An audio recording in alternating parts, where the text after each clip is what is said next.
We're good. Very good. Good evening, everyone. Welcome to the regular council meeting for the city of Lacombe for Tuesday, April 14th. It's just shortly past 5 p.m. I'll call the meeting to order. And before we start, we'll just go through a couple of things here because we've had some public inquiries about carrying on public meetings at this time of change for us, and had some people ask about proper procedure and whatnot, and I can assure everyone that the meeting is being held in accordance with the current adjustments to the Municipal Government Act, and as such we are not required to allow members of the public into this room, but we certainly welcome them to view online at their convenience. Anything that you would like to add when it comes to the government's end of things, Chief Gowdy? No, we thank you for your patience tonight, because we are certainly trying out a new system for the first time, and so there may be some glitches, but we will work through them. Very good, thank you. Just to start us off on the right foot, for those of you watching online, you'll wonder what changes that we've made to our normal procedures. We've got some color-coded sheets here so as to keep the procedure the same for those attending here at City Hall or via electronic means. We've got a red for voting, which is opposed, a green, which is in favor, and a yellow sheet for indicating that the individual wishes to speak, just in order to try and keep some semblance of order to a meeting. We thought that was the easiest at this point in time, and that's how it's going to work for the rest of this evening anyway. We'll see how it works out today. You've got the agenda before you. Anyone have any changes that we should consider?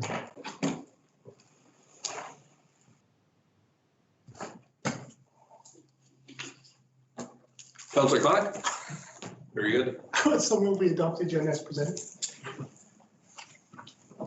Very good. Any comment on the agenda? Seeing none, all those in favor of adoption as that is unanimous. Thank you very much. The first item up, we've got a presentation from Colliers International, Mr. Scott Pickles. We appreciate you joining us from your home. I assume it is, Mr. Pickles. I'm assuming that you are online and ready to go. I am indeed. Very good. You will come up shortly on our screen. We'll just give you a couple of moments for that, and then the floor will be yours.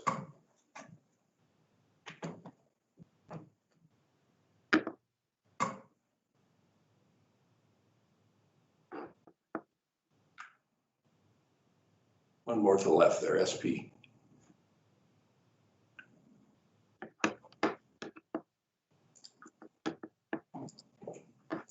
Please proceed, Scott. Thank you. Your worship, members of council, thank you for the opportunity to have tonight to present on some work that we have been engaged for the city of Lacombe. I just want to confirm that you can see a beautiful cover slide for a presentation. Yes, we can. So as has been mentioned, my name is Scott Pickles. I'm a senior manager from Colliers out of Calgary, and I've had the privilege of working directly with Director Thompson and members of administration over the last few months to bring to you this lagoon reclamation options analysis. So the presentation is short, as I anticipate we would like to have some conversation and some questions. To start us off, as you know, in 2018, the city of Lacombe connected to a regional sewer line leading to Red Deer wastewater treatment plant. And as a result of that connection, the existing sewage lagoon is no longer required. This presents a wonderful opportunity to the city to explore options for the reclamation of the lagoon And as a result, we have been engaged to help conduct a market needs assessment and to determine some financial infrastructure implications of potential options, and effectively at the very end, make a recommendation as to a preferred option. I should say, if you have any questions as I go through, feel free to jump in or save them till the end. The methodology that we used to conduct this exercise, you'll see here, the current focus is what we've conducted a background analysis. We then move to a needs assessment, which we'll explain in the presentation, and eventually to an options development and analysis phase at the very end. This current focus gives us an opportunity to really understand what the opportunity is, but with council's approval, this project will continue as administration will have the opportunity to further refine or implement the recommendation. As you can see behind your worship, the vision of the city was very important for us as we initiated this work. Recognize that council has provided some key strategic guidance in terms of what you'll see here on the vision, mission, as well as the 2018 to 2021 strategic plan, pillars of community sustainability. The next couple of slides help all of us in chambers as well as throughout the viewing area to get a gauge as to the site that we're looking at. So the site is located on the east of the city, highlighted in yellow with the text lagoon. It's on the east of the city. It has agriculture land to the north and east of the lagoon. And if we look specifically in the lagoon lands themselves, they're comprised of 10 cells, 5 smaller cells and 5 large cells, as indicated in the graphic. When we reviewed the municipal development as an understanding to gain some guidance as to what the long-term and short-term opportunities for this land were, the site is indeed has 2 very important barriers between the west and east of town. As you know, there's the Canadian Pacific Railway and Highway 2A, which form this physical and psychological barrier. And within the land use maps here, the current land use, you'll see that the site is identified as an industrial district, heavy. And in the smaller graphic, you'll see that it's also identified in a flood risk area, flood fringe. And there's future infrastructure growth in the east, which has also been identified. When we look at the future land, we see again that the quadrant surrounding the lagoon is comprised of industrial and commercial lands, and there's a small amount of environmental lands with public utilities and storm ponds as well. And with the site analysis undertaken, the next step that we pursued was really understanding what the development considerations were as we looked at the demographics. What is a positive for the city of Lacombe is that we have identified a steady but moderate growth for the city, and which again continues the increasing demand for municipal services. And since 2011, we see an average annual growth of about 2.2% in the population. For us to project forward 20 years, what we did is we looked at a few scenarios which gave a high, medium, low projection on where the population might go between a 1.5, 2.5, and a 3.5% growth of population. So you'll see the 2016 census, about 12,000 people, and it can range in the next few years, 20 years, between 17 and 28,000.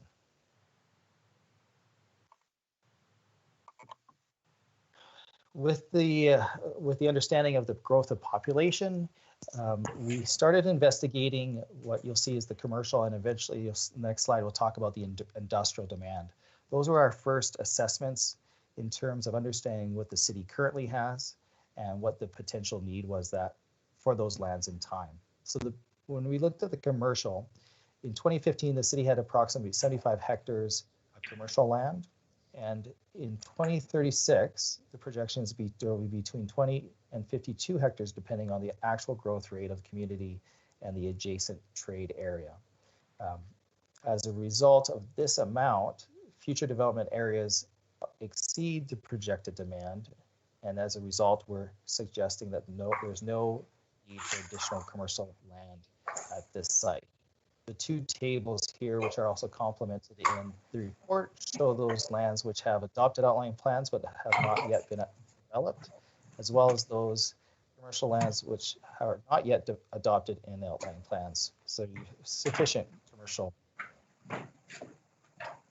When we look at industrial, we recognize that the opportunity to reclaim the lagoon would introduce a significant amount of industrial lands, something that could provide a large joint industrial area. Through our research on the sales price, these are important information for us, we see that the average industrial sale price is about $240,000 an acre. The average asking price is about $277,000 an acre.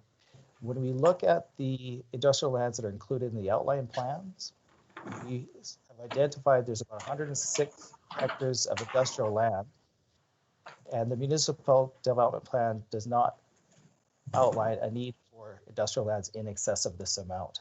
So again, we feel that the opportunity to provide industrial land is not required at this site. With that base information of industrial and commercial analysis, as well as with population, we started working with administration to develop some options which should be considered. And the three that are presented to you, I'll summarize as follows. Option one looks at the site and reclaims only, remediates the land only. Option two would reclaim the land and pursue some type of municipal land use for the site itself. Option three would reclaim the site and pursue a land sale. So if I dive down into the options, so option one, this is a reclamation only. You would follow what's called an exposure control, a tier 3 remediation. We would remove the sludge from the lagoon cells no longer in use. And the sub options of this would be, we would remove the sludge only, control the site access. Option B, 1B would remove the sludge and we'd infill the volume, so that would remain a dirt site. And that would roughly take about 1 to 2 years. Option two is when we reclaim and look for a municipal use. There was many opportunities I think we found in speaking with administration that the land could be used for. Some of these options you'll see listed here, such as a dog park, soccer fields, snow salt storage, or municipal park. And there may be others. The timeline for this option, once again, you'd have the 1 to 2 years of construction. And we would add to this option the potential opportunity to generate some type of revenues or taxes. However, those would be contingent upon the use that would be brought on option two. In option three, it's a pretty straightforward where you remediate the land, you're pursuing a sale as you're remediating it to the private sector. And it gives you the opportunity to attract a wide range of permitted uses based on whoever wants to buy this. This would result in a land sale. Again, construction would be 1 to 2 years. The projection would be that you sell the land at the end of construction year 3. And then from year 3 onwards, you would have the opportunity to generate tax revenue from the sale of that property. So let me just pause there. Did anyone have any clarifications at this time about the three options?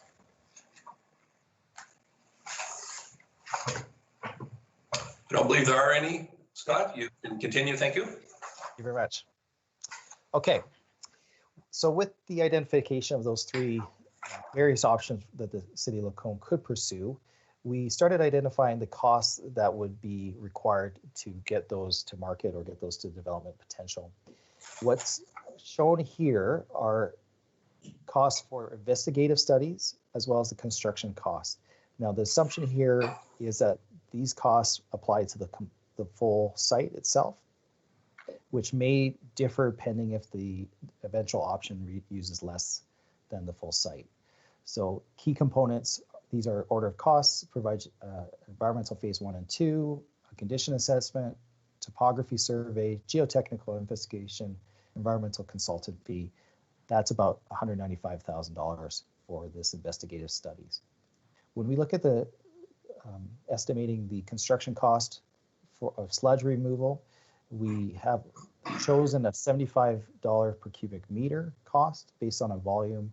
You'll see the total cost there with fill and compacting, landscaping, which is really just bringing the site back to soil stability, so you're not losing any of the topsoil, and some soft costs.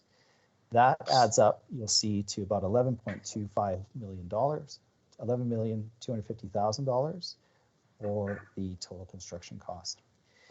The next slide will help bring this a little bit more into some clarity about what does that mean as it relates to the three options that we have previously presented. You'll see what's common amongst all four is the investigative studies required to bring the assessments and the consulting fees. Sludge removal is consistent. And then what happens with options 1A and option 2 and 3 is that we now introduce a fill and compaction cost previously identified, as well as landscaping for the option 2 with municipal use. Soft costs are a percentage of the construction costs, and you'll see a total reclamation costs that range from 1.8 million to, at the highest option 2, about 31 million. The bottom line is provided to give you an opportunity to compare the cost per acre based on these construction costs,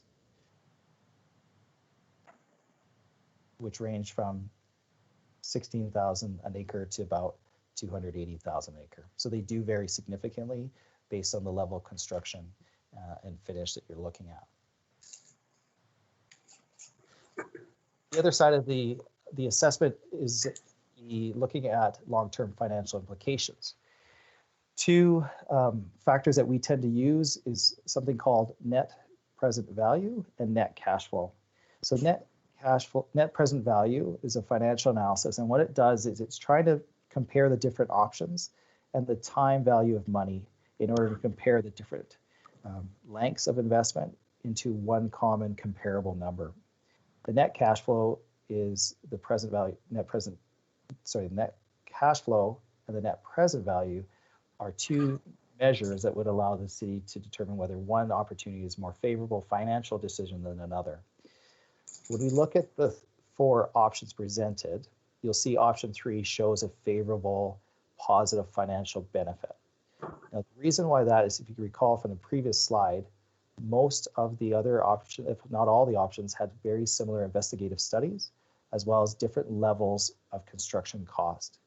What option 3 introduces, however, land sale to offset those construction costs and the long-term tax revenue associated with a private sale as well. So that's why it's showing as being the best decision from a financial perspective.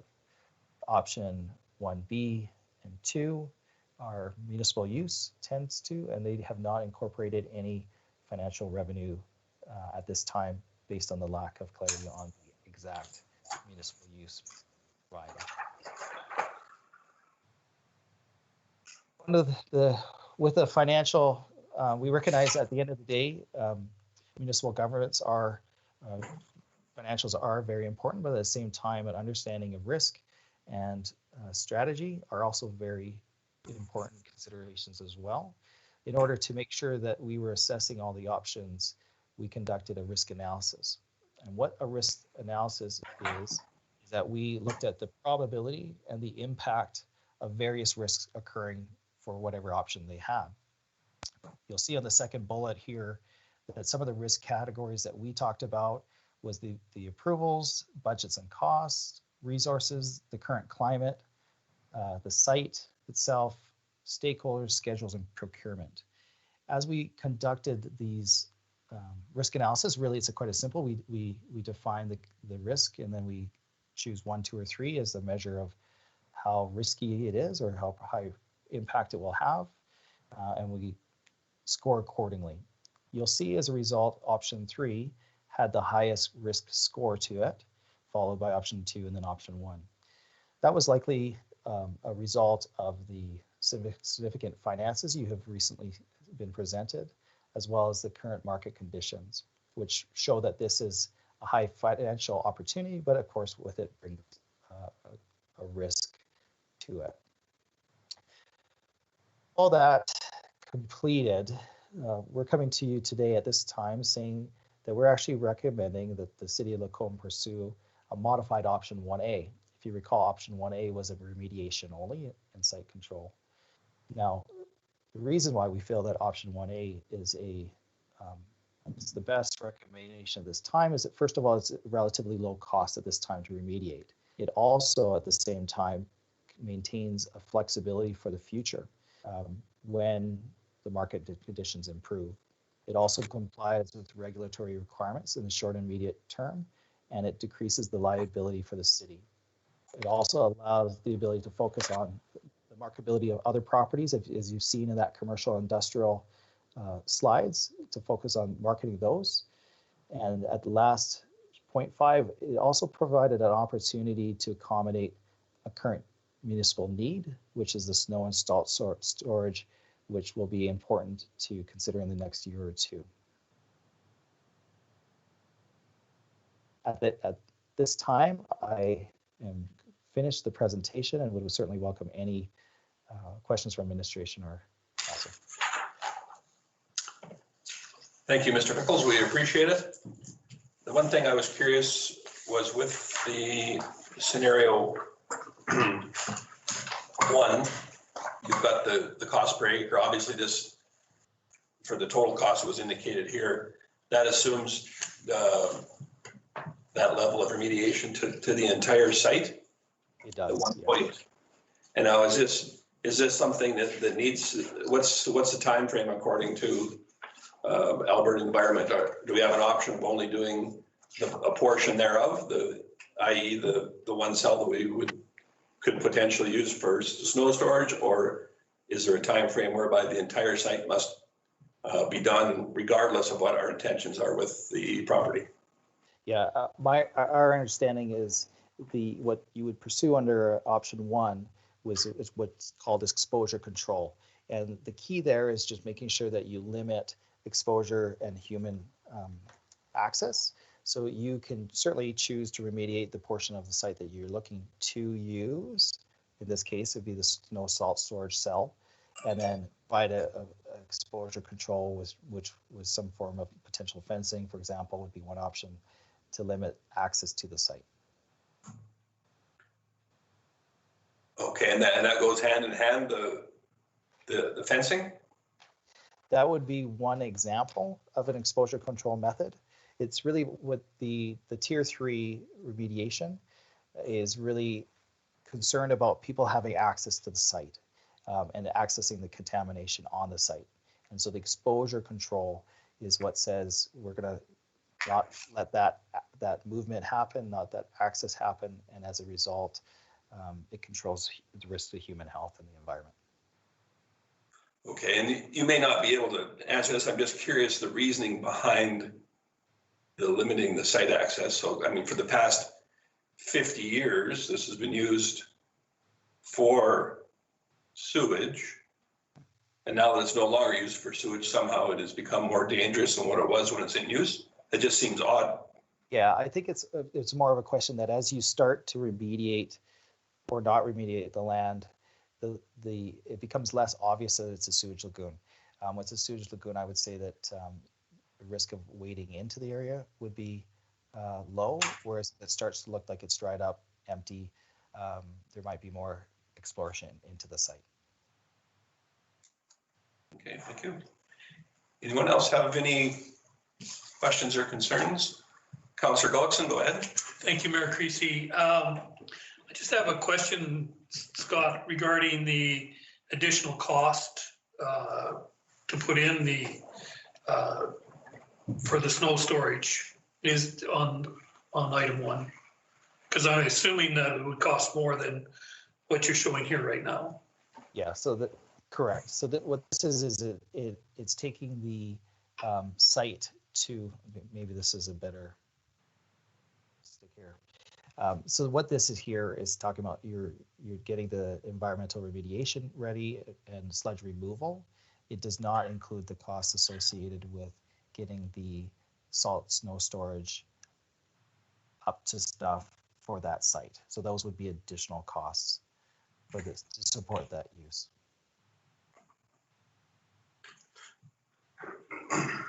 So you didn't price that out then, the additional cost for the storage standing to get it to that point? Correct. Yeah, that was not included in the assessment. I think we did add some existing information on those potential costs, and perhaps Director Thompson, could you refresh our memories, please? Yeah, I certainly can. So Stantec had estimated with the concept plan that the development of a snow storage site in cell 10, the same site that Scott is speaking to, would cost about $500,000. But certainly there is some overlapping costs associated with both of those separate estimates.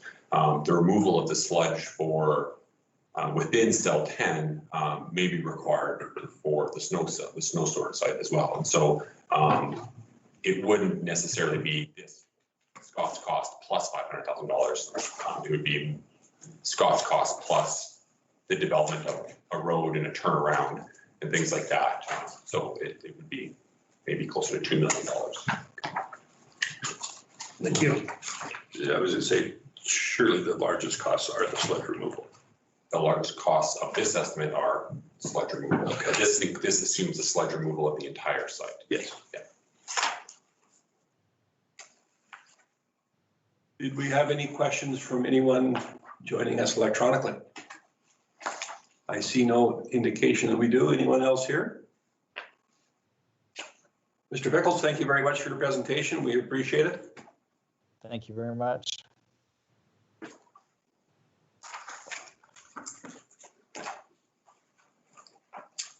Okay, as we move down our agenda, do we normally accept those for information? Presentation only. We have no public hearings, so we move into requests for decision. Item 5.1, bylaw 476, the Central Alberta Regional Assessment Review Board. And I'll ask that our CAO take us through this item, please. Thank you, Mayor Creasy, and please let me know if you're unable to hear me here. The purpose of bylaw 476 is the establishment of a joint assessment review board. This is with area municipalities, but it's headed by the city of Red Deer. The provision for joint assessment review boards is included in the MGA to lower the burden on smaller municipalities, withholding assessment reviews that are often only once every few years.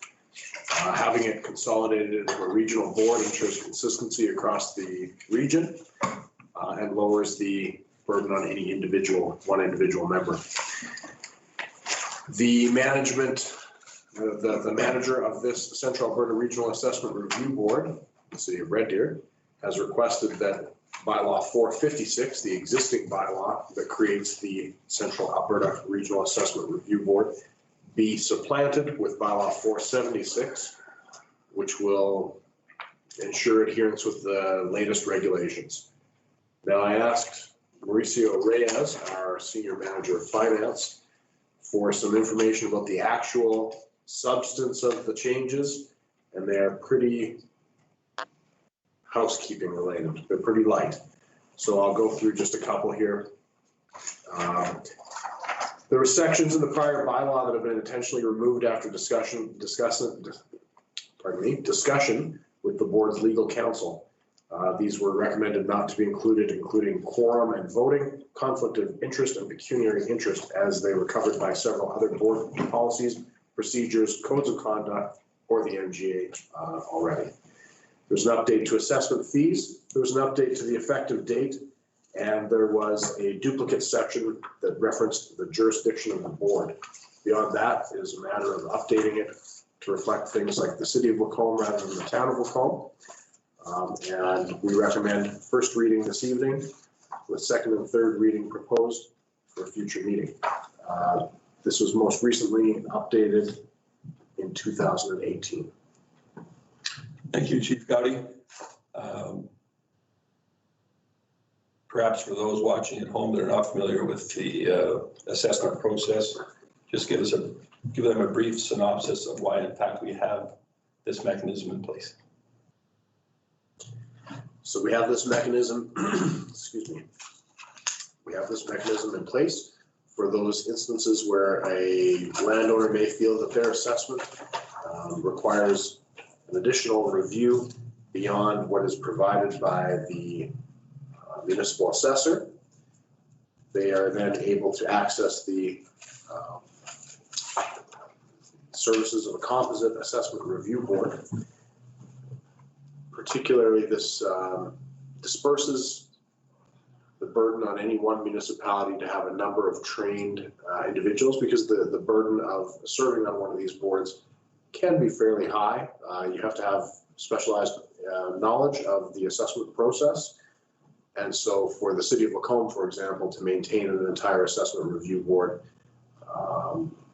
when we often will go a year without an assessment at all, would be needlessly burdensome. Very good.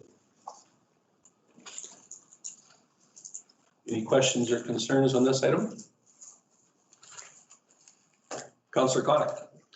Thank you, Mayor Christie. To your knowledge, how often do citizens go to this review board? Like I've heard of plenty who are upset with their assessments. They talk to the assessor, they're not happy. Do they typically take that next step often? Do you know even? Maybe you don't even know. They do not typically take that step. We would see, I would say, between 0 and 3 per year assessments. Assessment reviews, I'm sorry.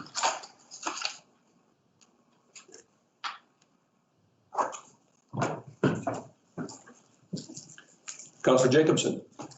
I move that council give first reading of bylaw 476, Central Alberta Regional Assessment Review Board. Thank you. Do we have any additional input on this item? Everyone heard the motion before you? That the council give first reading to bylaw 476, the Central Alberta Regional Assessment Review Board. I see no additional input, so I'll call a question. All those in favor? And I will not call for opposition because that was unanimous. Thank you.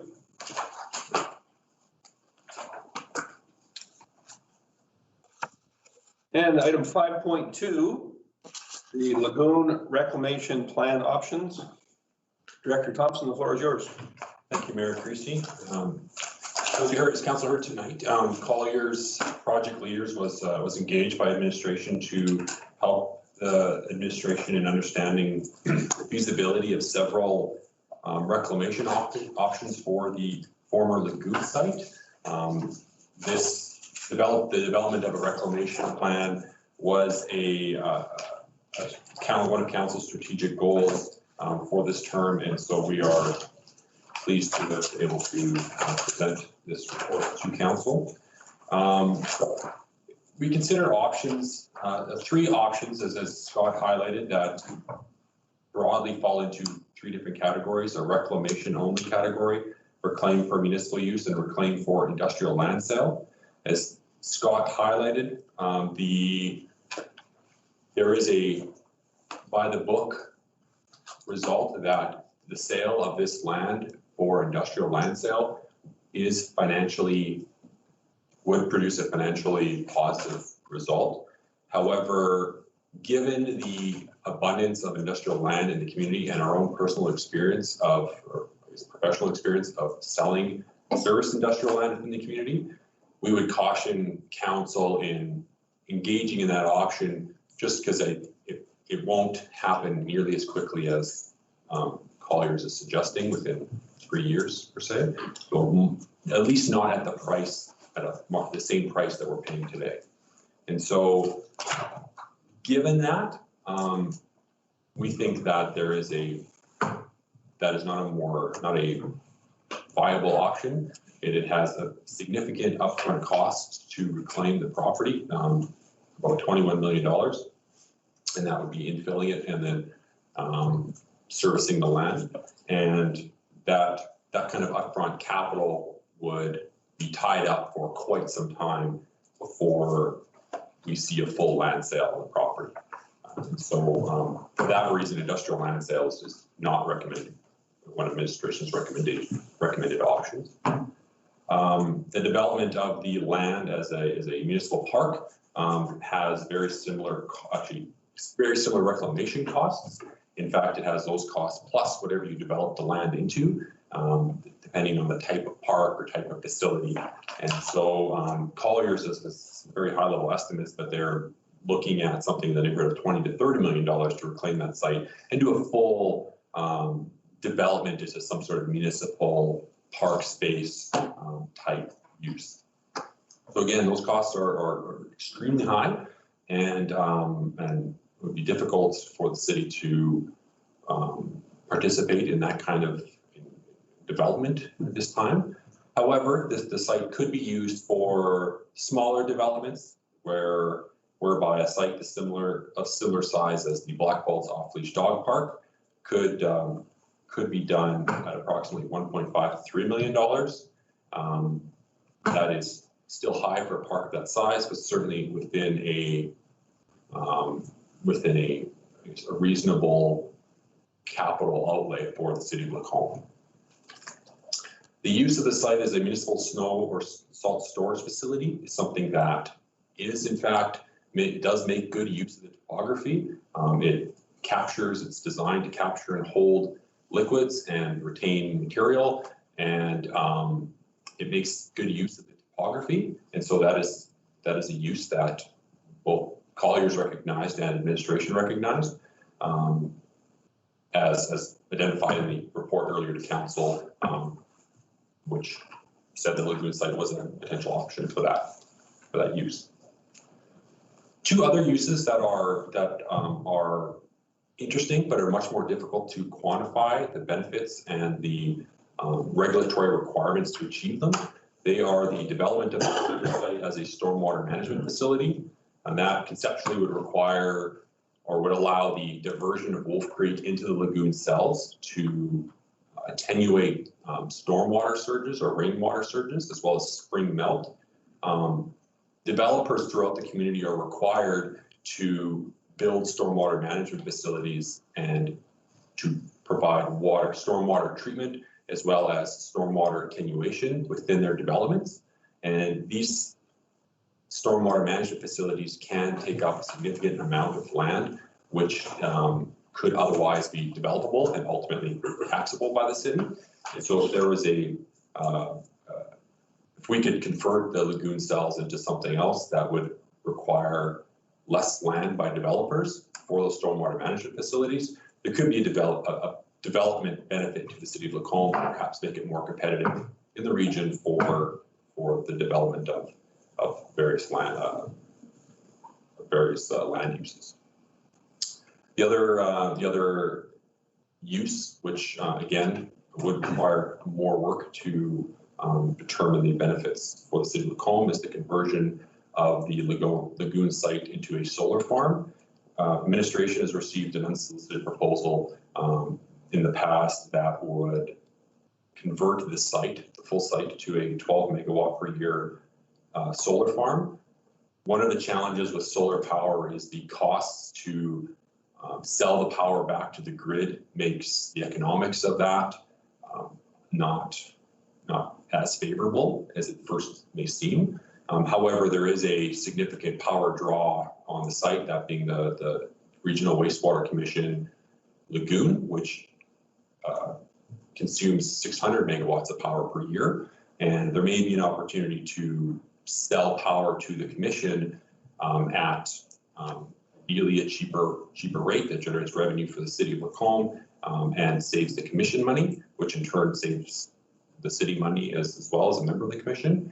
But the economics of power generation can be complex, and we'd recommend, if council's interested in that option, that administration do some further research on that.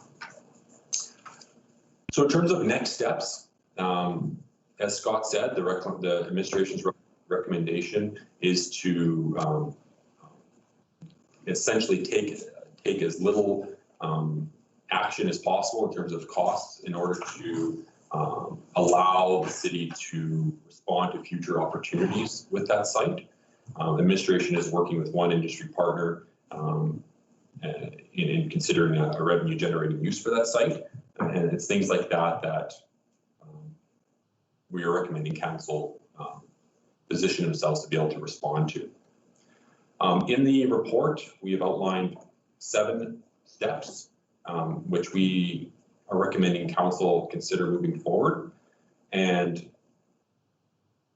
step 1 is we first confirm that the reclamation, that this report and administration's RFD satisfy the regulatory requirement to develop a reclamation plan.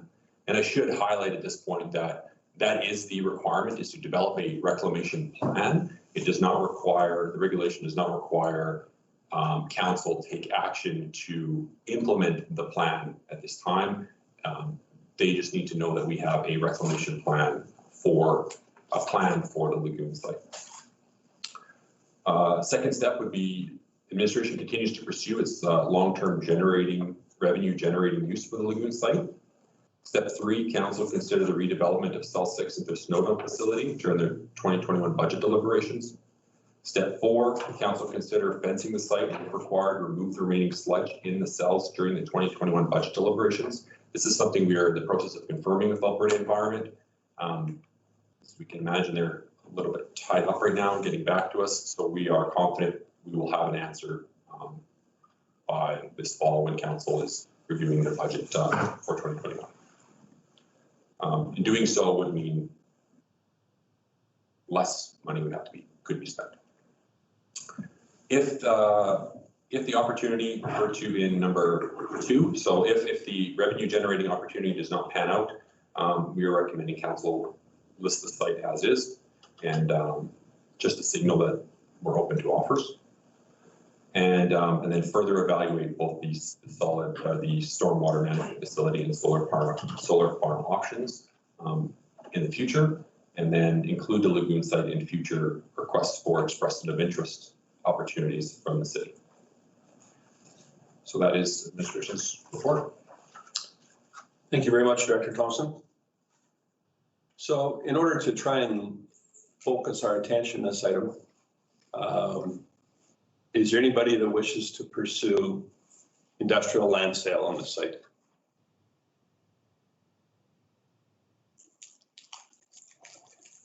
Councilor Ross?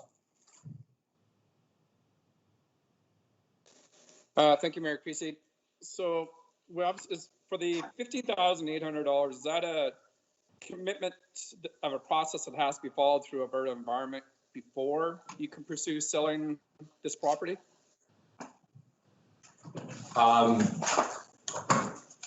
This is Director Thompson. No, the Alberta Environment at this time requires the city to adopt a plan. It does not necessarily require at this time the reclamation of the property, but certainly the reclamation of the property would be required in order to convert it to industrial land. So my apologies to further this. Obviously, this isn't the right market. There's a tremendous amount of land already for sale, but to go further with this expense, is there any harm in listing it anyways? I don't know. I'm just open for discussion. Okay, so once again, just to reiterate, is there anybody that wishes to speak in favor of option 3, the sale of industrial land and the costs associated with it? Seeing none, we can forget about that option. Is that fair at this time? Just trying to focus here. Option 2 contains a portion thereof for the snow storage. I'm assuming that is something that we are interested in pursuing. I see lots of nodding heads, okay. So I would suggest that we need to perhaps focus at this time on page 5 for the 7 outlined items there then. If that is the case, perhaps we could go through them one at a time to see which ones appeal to council. Would that be a reasonable course of action? And does anybody have substantial opposition to that course of action? I guess would be an easier way to do it. Councillor Hoekstra. Thanks, Mayor Creasy. Just to before that, at the top of that page, the preambles, and I don't mean to be picking at details, but it made me question, what is reclamation? Because the first sentence says reclamation of the site is unfortunately not feasible. And then it says they recommend to reclaim the site. So are those two statements different? Like, is reclamation different than reclaim? A very valid question, Director Thompson. Yeah, it's a great question. As I was reading it, as I was talking, I caught that myself. The first instance, reclamation is meant to mean infilling the cells and bringing in material to bring it to let's say a level dirt site. In the second sentence, the intent is to say, remove the remaining sludge only. So you're right to point that out. Councillor Chronic. So just further than, like, I'm in favor of developing cell 6 into a snow dump facility, but when I'm looking at the cost, so the sludge removal of 1.5 million, if we're just doing cell 6, am I to assume then that it would just be 250,000? Is that what I'm to understand here? Or are you suggesting we do cell 6 and then next year we also look to do the remaining cells of sludge removal? So that was specifically why I asked if we're limited to do that now. Unfortunately, as Director Thompson alluded to earlier, we have not really had confirmation from Alberta Environment at this time to make that. Would it be a safe assumption that we're not interested in doing the entire 1.6 or $8 million worth of sludge removal if it is not required at this time? Is that what I would take from out of that questioning? Is that reasonable? Councillor Gullikson. Thank you, Mayor Creasy. Personally, I think we're going to have to do it anyway, correct? At some point, they're going to make us remove the sludge. And that's what we want to confirm. Yeah, perhaps.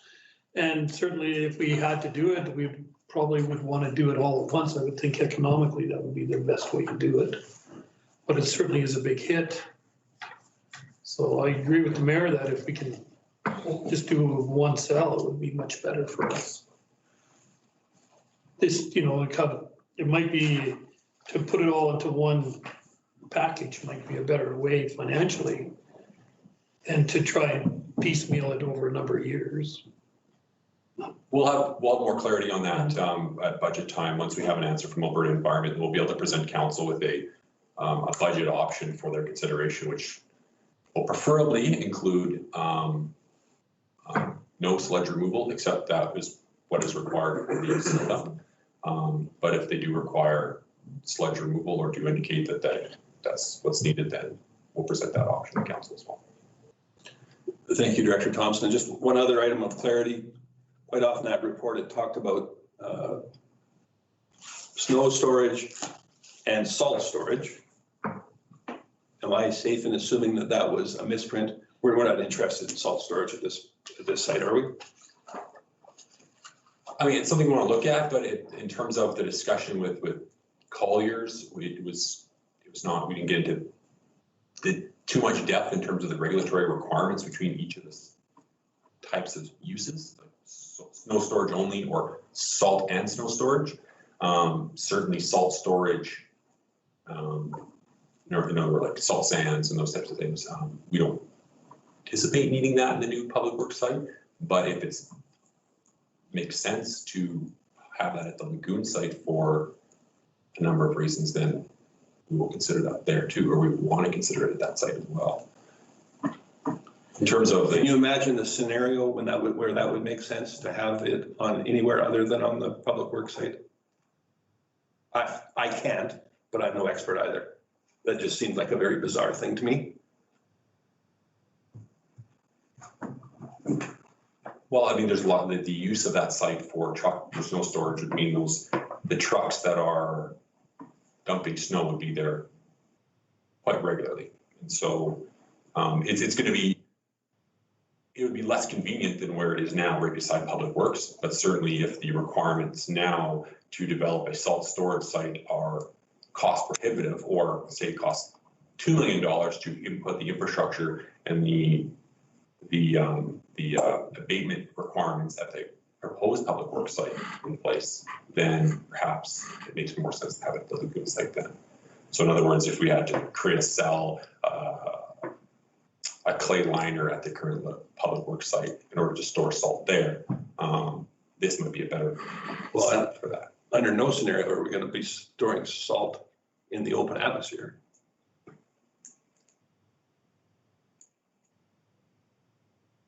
There'd be nothing left of it after it rained or snowed on it. I mean, come on. I'm just trying to simplify this process. I would really like to see a scenario where it made sense to have salt storage at anywhere other than at the public works yard, wherever the public work yards would be at. And whatever it's going to cost to store it anywhere, it's going to cost a heck of a lot more to store it here. So why are we even talking about having salt storage there? That's what I want to know. Or is it just can we consider it a misprint? Chief Gowdy? No, I think there is actually scenarios where you might need to. Now, we haven't looked into it very far, but there are some regulations around salt storage. For example, our current site does not have the recommended attenuation for runoff. And so some of these lagoons with the clay liner do provide a built-in retention area. I know what you're saying. I can't imagine putting up a structure to cover the salt storage, that sort of thing in an old lagoon cell. That would seem pretty far-fetched to me. But I'm not sure that we are prepared to write it off as a possible use. I can't think of the scenario, but there is that impermeability, the layer of impermeability that's there from the lagoons being there, I think could come into play in terms of preventing further contamination. Okay. Anyone have anything else to add before we move through these seven items then? So number one, administration request confirmation from Alberta Environment. That's pretty much an administrative type issue. Does anybody have an issue with that?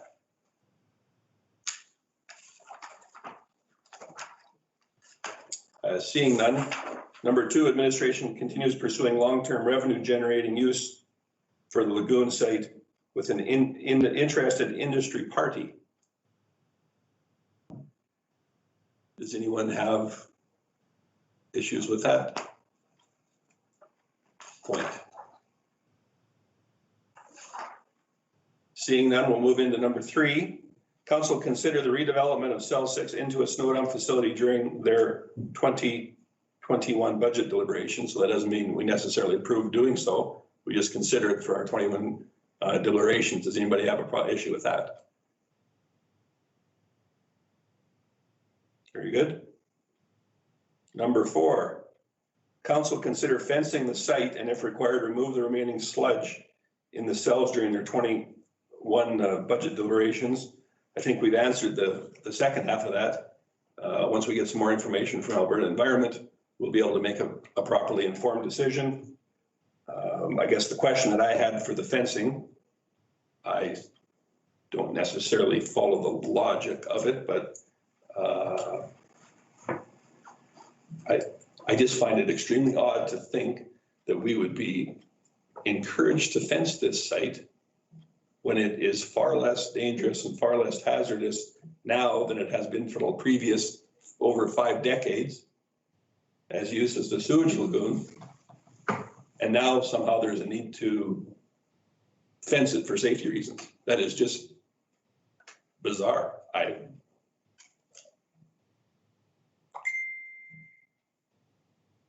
Willing to hear Councillor Connick. Well, I would agree, it doesn't make much sense if you're removing the sludge, but if you're leaving cells with sludge, then maybe you need to fence it. I don't know. I think that's kind of that's where I'm at with that. I mean, but if you're removing the sludge, then there's absolutely, why would you? But if you're not, maybe then you need to fence the remaining cells. I don't know.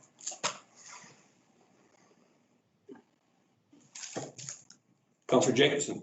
I mean, I didn't get it in the presentation I was listening for. You kind of mentioned a bit about how there's a bit of a reverse psychology to the safety of a full lagoon pit versus an empty one, but is there, from somebody who would know, is there a danger of somebody going and walking on the sludge? Is the sludge, how, could you be sucked into it like quicksand, or what, how does this, what are the mechanics of sludge? Chief Gowdy? So no, I don't think it's about the danger of falling in and quicksanding into sludge, as terrible of a scenario as that would be. I think that the issue is there's a fear of people spending a lot of time in the lagoons, in that area. And so if you're no longer using it as a sewage lagoon and say it starts to look like a natural area out there, you could get people starting to spend time, especially if adjacent uses end up being a dog park, or you section one part off and it becomes access to the fishing pond that's there or something like that. The concern isn't an immediate hazard, it's a health exposure hazard of someone spending a lot of time on the site, not being aware that it's a former lagoon site, for example. Now, in terms of the risk, I don't know that there is a change in what's being proposed now, because the site is currently fenced as it stands today.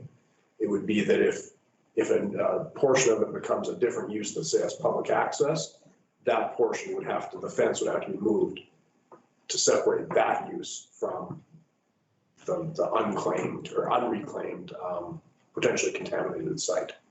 And so that would be the same as contaminated sites in downtown Edmonton, for example, have to be fenced in some way to prevent people from accessing it, even though there's a very low chance that someone's going to spend a lot of time on the site. Councillor Jacobson. Sure. So if that's the genuine worry, couldn't that be accomplished with a sign or a couple of signs as much as a fence?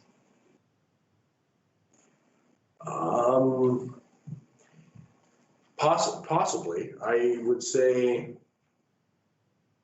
I wouldn't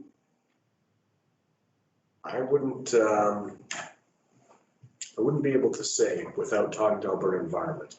This really wouldn't be something the city is imposing or saying, you know, we are worried about that. This would be what the requirements of Alberta Environment comes back with when we were to circulate a new use for a portion of that site. So they may say, you know, you need to do something that prevents trespassers, and maybe we first propose some signage, and they may say, oh, that's good enough, or something else is needed. Councillor Hibbs.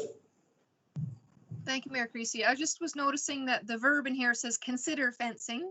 So it doesn't necessarily mean install fencing, but perhaps signage should be another option, just to cut the conversation a bit short. Thank you. Councillor Jacobson. I was going to point out that this is all a function of what Alberta Environment are going to come back to us. Perhaps this is not even something we should be considering at this point in time. Thank you. It's just muddying the whole waters, or sludging the waters. So I guess to sum this up, I would suggest that council is not too fired up to be doing a bunch of stuff that is, unless it is directly imposed upon us by Alberta Environment. Is that a fair summation? Okay. Councillor Gullickson? Thank you, Mayor Creasy. I just think the slow dump makes sense there to really look at that. The rest of it, I think, is, as they force us to do it, we should do it. I don't think the site is going to be that dangerous. Thank you. So number 5, and the opportunity referred to in number 1 becomes no longer viable. Market the lagoon site for sale as is. That should be number 2, my worship. Thank you. So you can correct our notes there. If the opportunity referred to in number 2 becomes no longer viable, market the lagoon site for sale as is, excluding the portion potentially allocated to the snow dump facility. So in as much as I doubt that anyone has a problem with selling the property as is. I think that more of the difficulty arises when it says to market it and the costs associated with that, because while I think it's nice to think that there's people that could possibly use this site, to dump a bunch of money into marketing this particular area is difficult to justify, in my opinion. Councillor Ross.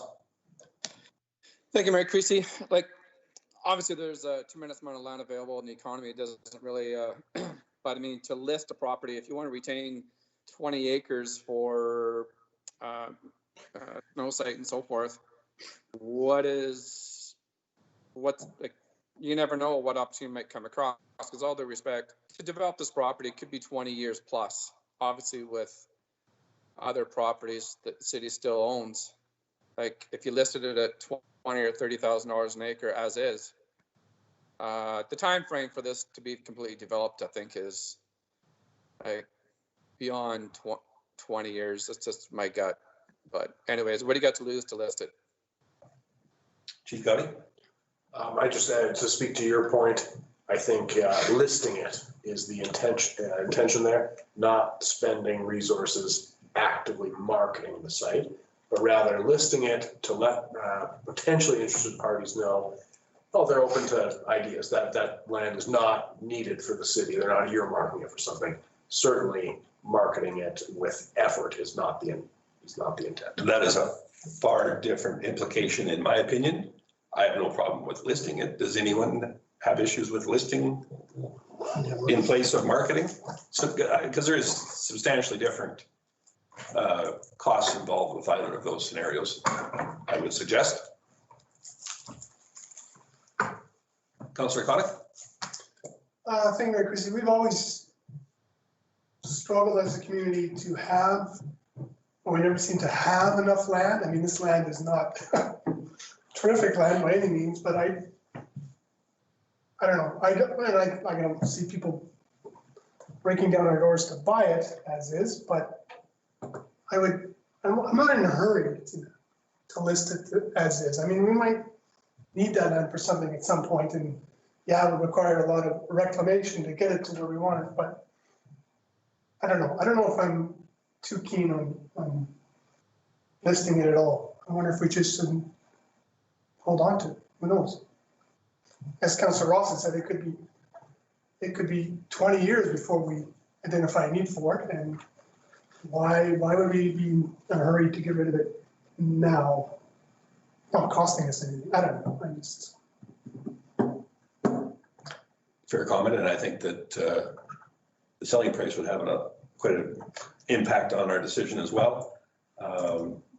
If it's given away at an extremely low figure, perhaps it's more valuable to sit and wait for future snow storage or some other use rather than to give it away, so to say, which is. Anything additional on this item?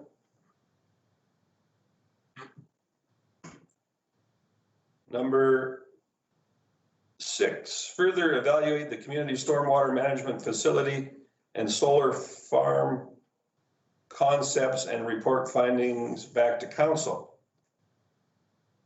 The next part, this will require budget for third-party expertise, which will be brought forward during the 2021 budget deliberations. Any comments on this item?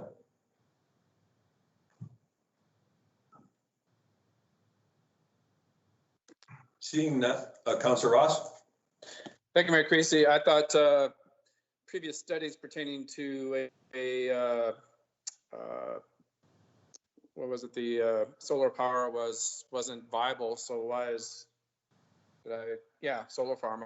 I thought that wasn't viable to pursue. So will we delete the solar farm if there's no interest upon that, or am I going too far into this? No, I guess from my perspective, on the surface, evaluate community stormwater management facility and solar farm concepts. Sounds great until you get the other part, require budget for third-party expertise. I expect we will have a lengthy list of experts that would be happy to come up with scenarios that would make either of those concepts work. Personally, I find them to be unlikely to be successful, and I'm not interested in putting tax dollars into the pursuit of them. Certainly open to entertaining other ideas, though. Councillor Ross. Thank you. To make it simple, I would delete number 6. Councillor Gullickson. I would totally disagree with deleting number 6. I think that we have an opportunity, especially if technology can catch up with things. We have on site, we have a facility that uses a lot of power already, which makes it more economical. And to have a solar farm of that size in our community certainly would be nice, a feather in our cap, I guess, as far as looking at the environment and green technology. I'm not a huge fan of solar power, but in this case where we have that facility there that uses the power or could use it all, I think it's worthwhile looking at. And as far as the costs go, I think there's a number of companies out there that would like to do that project. And I'm not sure we need to hire somebody to give us those things, have these people come and do presentations for us at their expense and not pay anybody, certainly no consultant to do it. Because I think there would be an opportunity, especially now, to look at that. And we don't want to put anything back into the grid because I think the expense of that would be way too expensive. But I would really like us to look at this without the third-party expense. I think there's companies that would come and do those presentation and estimates for us, like ATCO, NMAX, different companies that would be interested in doing a solar farm for us.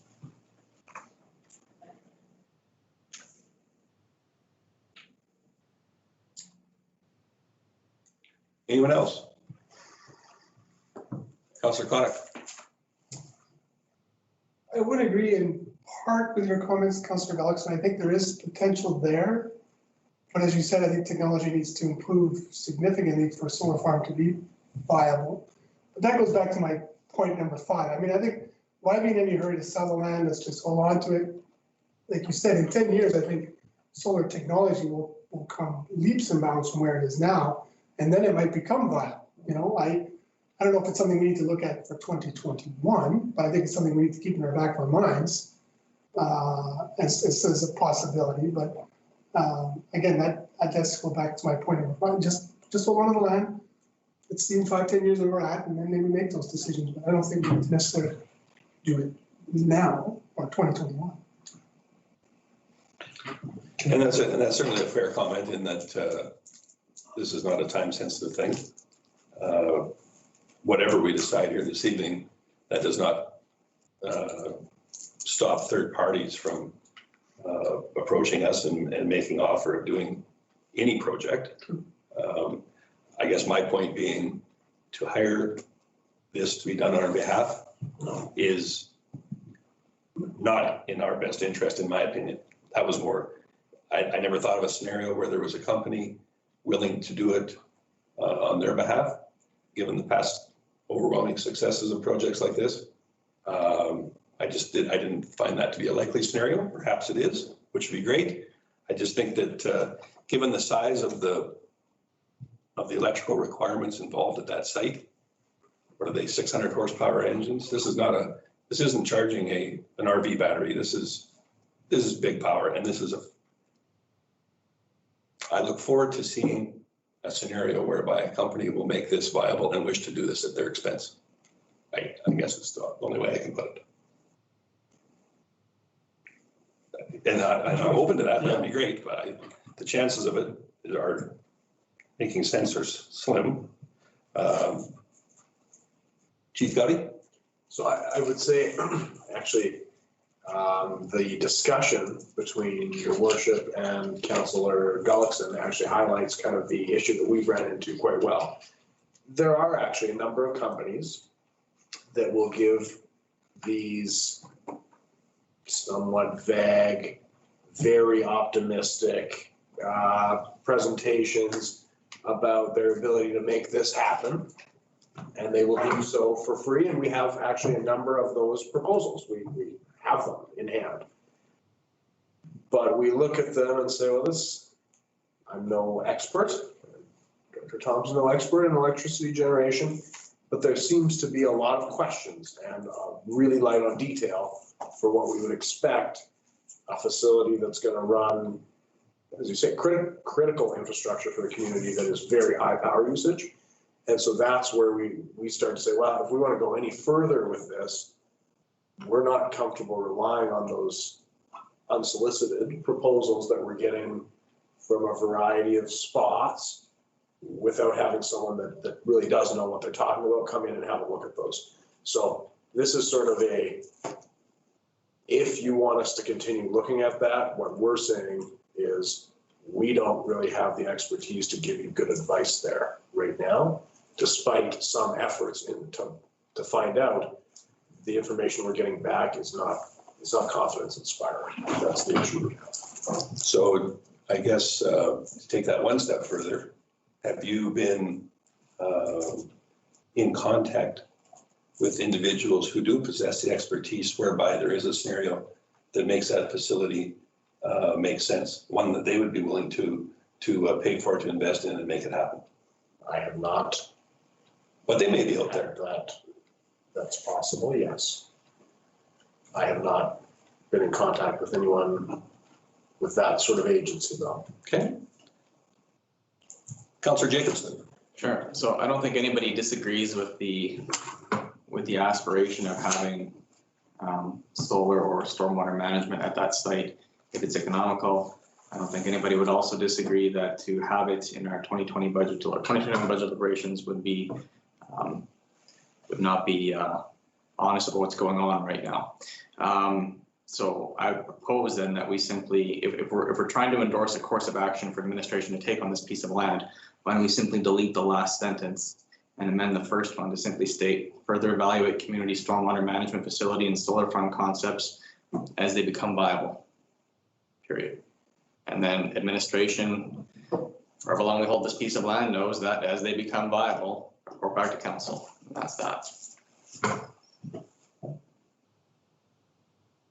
Anybody have exception with that? I think that summarizes the hiring of consultants and whatnot. Takes care of that, which I find to be problematic in that scenario. So I like that small change up there. Anyone else joining us electronically? No? We'll move on to the last one then. Include the lagoon site in future RFEOI opportunities from the city and continue to reevaluate reclamation as other opportunities arise for parks and industrial uses. So in summary, to keep our minds open on future possibilities. Yes. I'm assuming that these would not necessarily be a make or break hinge point for these requests for expressions of interest. Correct. Okay, that would be my only problem with it if it was, because the very idea of it is unlikely. So, so do we have any motions before us? Councillor Jacobson. So I move that we endorse the recommended next steps as outlined as amended in this report. Very good. A little difficult because we did go through and make some changes to a few of them. Do we choose to vote on that, or do we want to see an amended list, an unupdated list brought back at the next meeting so that we can be sure what we're voting on? Just a question. You made the motion, but it seems a little vague here when we've made some changes and whatnot, exactly what we are. Yeah, no, I'm happy to amend my motion and direct administration to return the amended list to the next meeting for review. Did everyone hear that at home? So we'll get an updated list brought back for next meeting. Councillor Connick? So the amended list will include 5 or won't include 5? Market was changed to list for sale. Right. The lagoon site for sale. It's still there then? I didn't hear remove it, but it's Well, I had suggested removing it, but I don't know if that's. So we've had some question here in case you weren't able to hear with that electronic interference. Perhaps someone that maybe has their mute off or something, so we get a little feedback. So Mayor Creasy, I can answer some of those questions. Mayor Creasy, is Ross. Okay, thank you, Ross. Go ahead. So Councillor Connick was asking about number 5. I think you guys revised it to say if the opportunity referred to in number 2, which was a correction. It used to be number 1, but it should be number 2. If the opportunity referred to in number 2 becomes no longer viable, listing the lagoon site for sale as is how you guys left that item. I believe that is correct, but we've had some question as to whether who endorsed what. I believe that Councillor Connick suggested that we hold off on that number, the 5 altogether, and remove it, because he would prefer to leave that land in the land bank. Is that a fair summation? Correct. So we need some indication to include number 5 as amended or to remove it altogether. So I would like an indication with your cards. The first option I would guess would be to remove number 5.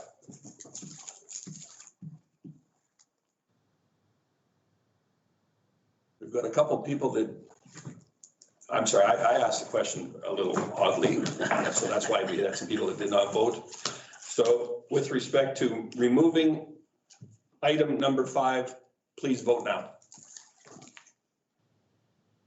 So I would suggest that we have 4 opposed, so that will remain in then.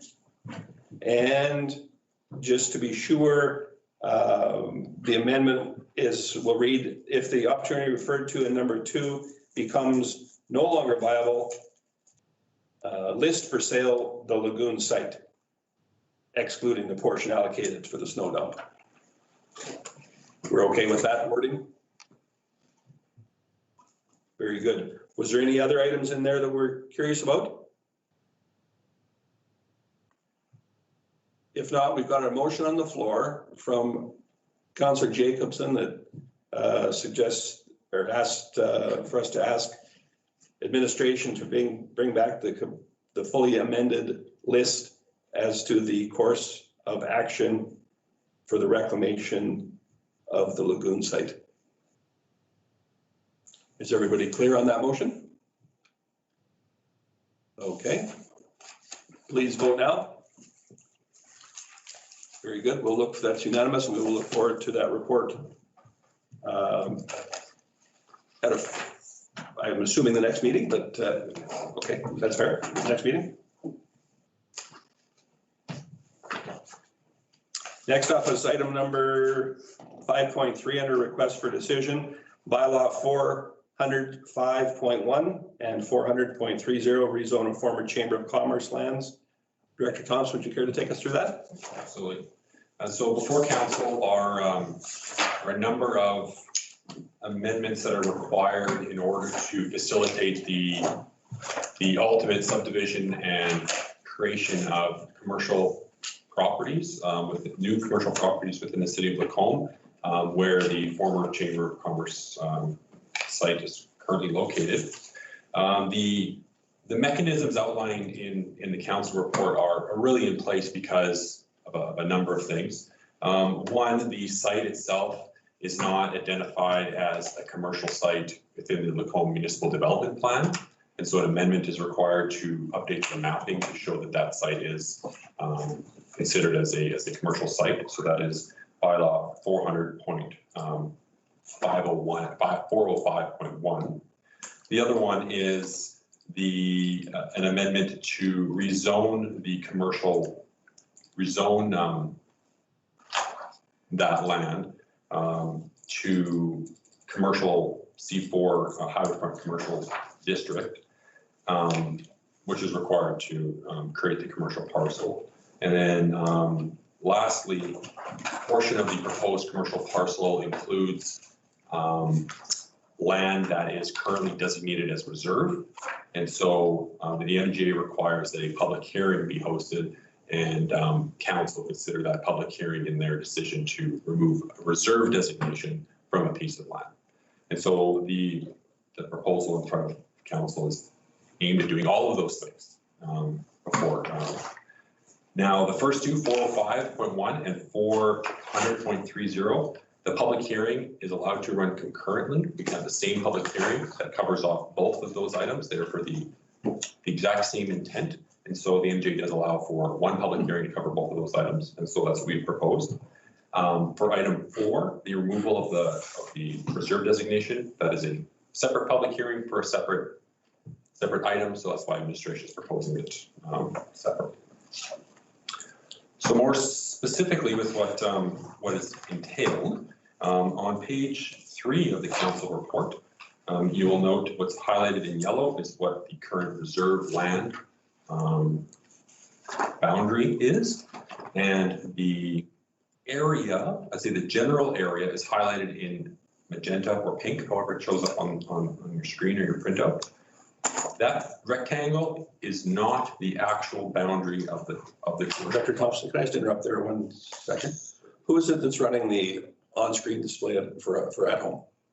Is that our legislative coordinator, or is that IT? Okay, I was just curious, are we able to bring up the page 3 outlining? I think that some members of the public might be interested in knowing precisely what area we're looking at, if that's at all possible. It is not. Okay.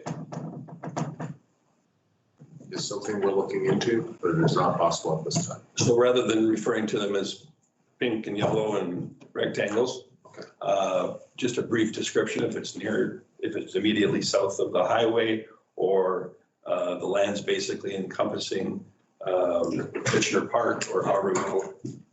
Yeah, I can make a little bit more descriptive in Great, thank you. So the land that's currently has a reserve designation associated with it is the land directly south of the current Chamber of Commerce building and east of the motel, the bowl there, it's open space. So that's designated as reserve land. We are proposing to create commercial parcels north of that, which includes a portion of the Chamber of Commerce building, as well as up to and into the existing road lines, which will become a little more clearer on the next agenda item when we talk about road closure and what that means. So the MDP amendment adds the commercial use to the mapping, and the rezoning converts the necessary land into highway commercial land for ultimate sale by the city of Lacombe. Thank you, Director Thompson. Appreciate it. So in order to focus the discussion, would anybody care to start us off with a motion? Councillor Gullickson. Thank you, Mayor Creasy. I'll move that council give first reading to bylaw 405.1.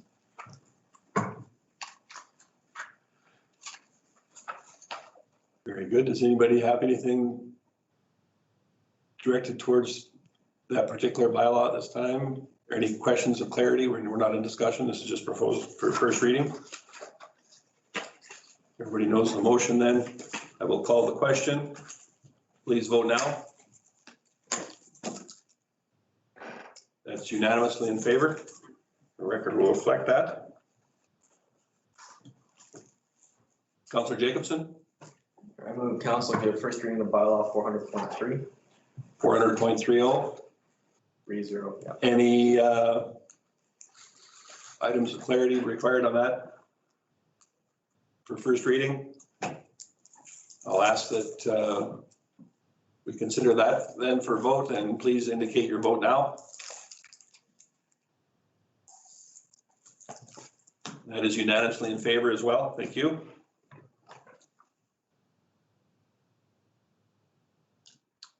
Councillor Kotick. I can move the third motion in, that council schedule a public hearing for about 405.1 and bylaw 400.30 at 5:30 PM on Monday, May 11th, 2020. Thank you for that. And Director Thompson has enlightened us as to how that can be happen to have two concurrently, something that I was not aware of. So thank you for bringing that to everyone's attention. Any considerations there, or we're ready to vote? Please indicate your vote now. And Councillor Hoekstra, I'm sorry, I missed yours. Thank you. That is unanimous in favor.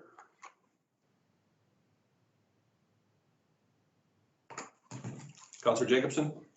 I move that council schedule a public hearing for the removal of the reserve designation from part of Lot P at 5:30 PM on Monday, May 11, 2020. Very good, thank you. I don't believe we have any other indications of anyone wanting to speak, so I'll ask that you vote now. Very good. Sounds like we've got a busy evening for May of the 11th. I believe that was all the anticipated items for that particular request for decision, was it not? That was it. Very good, thank you.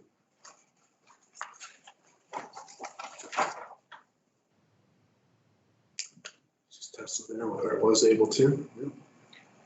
And what did we do? So item 5.4, bylaw 481, road closure to facilitate the development of former Chamber of Commerce lands. So thank you, Mayor Creasy. I'll direct council to page 2 of the council report. On the bottom of page 2, there's a dark dashed line that outlines the boundary of the commercial parcel that is envisioned, or part of the commercial parcel that's envisioned. I'll actually restate that. Part of the land that which we wish to, the parcel we wish to create. A portion of it will be an access road into the park. As you can see on the map, yeah.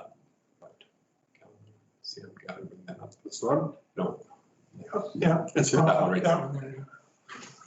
The 50th Avenue road allowance includes a significant widening that is, well, 30 meters, 32 meters, about 30 meters south of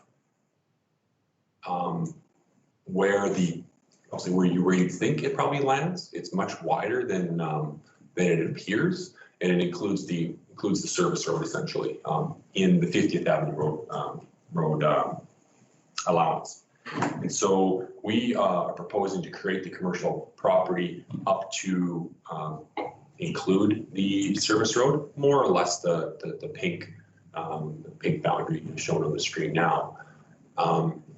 The existing access on the northeast corner of that line will be converted into a right-in, right-out access.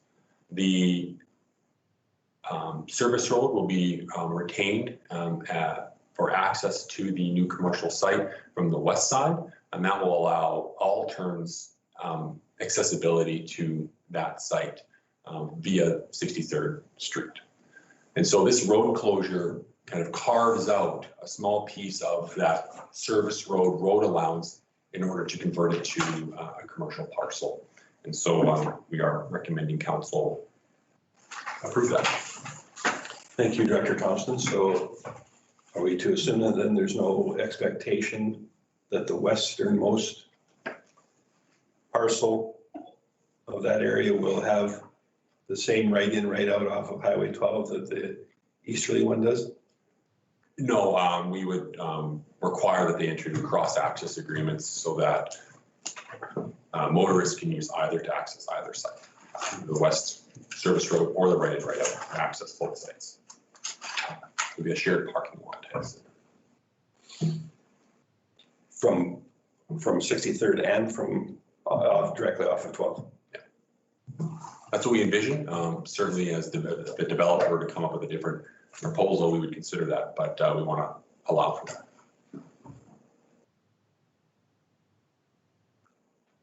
Okay, does that seem a little odd to have an access to another lot through pretty much the dead center of the east? I don't see that as being particularly likely scenario that any developer is going to want to have access off of 63rd through the middle of the parcel to get to the western parcel, So the access of or the 63rd, eastern rather. the access of 63rd would be through the, oh, I see. So the parcel, this line, the magenta is actually, it's not the full size of the parcel. It's probably about half the depth of the parcel. The actual parcel depth is 14 or so meters behind the chamber building, south of the chamber building. And so when we talk to developers about how they would look at the site, they looked at that and said the front half of the site would be likely part of the parking lot. And so we envision that their development proposal would incorporate the service road into their parking lot. Okay. Thank you.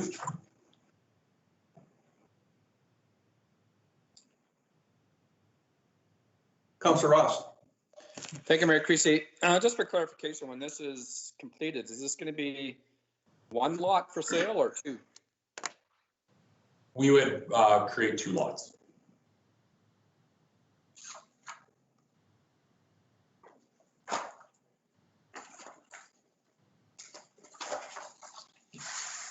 Councillor Goldson. Thank you, Mayor Creasy. So if the western lot doesn't develop, who's going to develop that roadway through it So to access the east lot? the service road would still be in place. So if it doesn't develop, it'd be there. But we would propose to develop the right in, right out access off the east side. The city. Okay, but then the other side would just use the existing service road. Okay.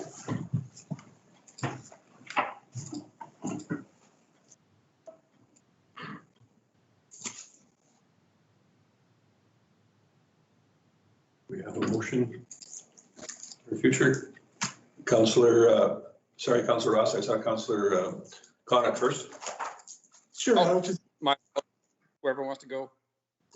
I was going to allow the folks out of chambers to make a motion perhaps, but that council give, I also move that council give first reading to bylaw 41. Any additional input? I ask that you prepare your cards in and vote now. That was unanimous in favor. Thank you.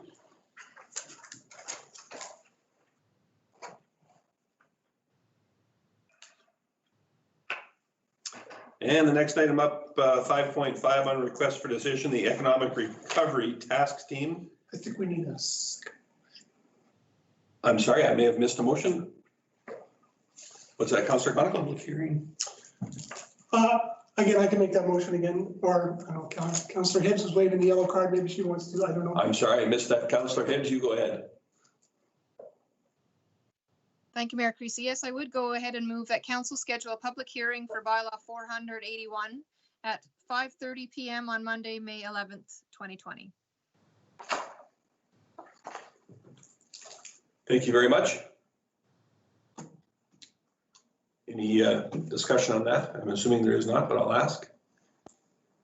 Everybody's prepared to vote. Please vote now.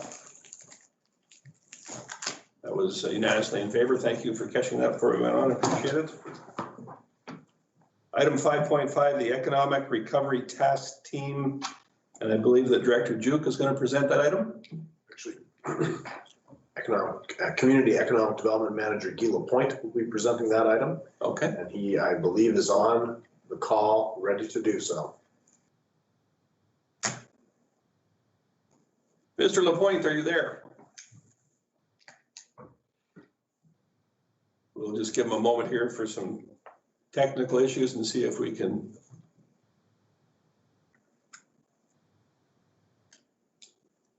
bring our economic development manager on the stream. I texted him and he said. I am here. Here we go. Welcome, Mr. Lapointe. Could you walk us through the Economic Recovery Task Team proposal, please? No problem. My apologies for the delay there. I had some technical difficulties. So good evening, Mayor Creasy and Council. This evening, administration is proposing council provide funding and in-kind support to Echo Lacombe's newly established LEAP initiative. Echo Lacombe has created a subcommittee dedicated to providing business and community group support, both immediately and post-pandemic. The focus of the group will be to generate initiatives that will address resiliency in the short term and recovery efforts in their longer term planning. To support these efforts, administration is proposing the repurposing of funds to be returned from the Bolt service cancellation. This amount will be an approximate $90,000 contribution, and this $90,000 exists outside of the current operating budget as there is still uncertainty surrounding contractual obligations in fall 2019. Ultimately, this means rededicating these funds will not impact the 2020 operating budget. Additionally, LEAP, as it moves forward into the recovery phase, is expected to have initiatives that will require host venues for meetings, workshops, training, and incubation efforts. Council is also asked to consider providing $20,000 of in-kind LMCUs to facilitate these activities. Echo Lacombe is an established organization with a well-developed network that will promote a more fluid and nimble response to issues as they arise. This grassroots approach will allow businesses and community groups to generate ideas and collaborate on initiatives arising from their discussions. Echo does have representatives from Burman University, the Lacombe Chamber of Commerce, and the City of Lacombe, which increases the breadth of its experience and potential for stakeholder engagement. Already, Echo Lacombe has created the openlacombe.ca website, which is a listing of Lacombe and area businesses that remain open physically or have made other accommodations, for example, delivery or curbside pickup. And last week, LEAP held 2 virtual focus groups to receive feedback on how to best move this initiative forward and coordinate their efforts. From these meetings, an open invitation was determined to be best, where businesses could participate whenever they had the capacity to do so. These initial calls also yielded immediate action that's already been set in motion. Businesses were complimentary about the access to information provided by the city and the Chamber of Commerce, but indicated the content was often confusing and required more of a local insight or perspective. The suggestion was made to produce a series of webinars hosted by local experts. Burman University suggested they may have the capacity to work with the group to host these webinars, and a survey was created and released just this morning to inform priority webinar content.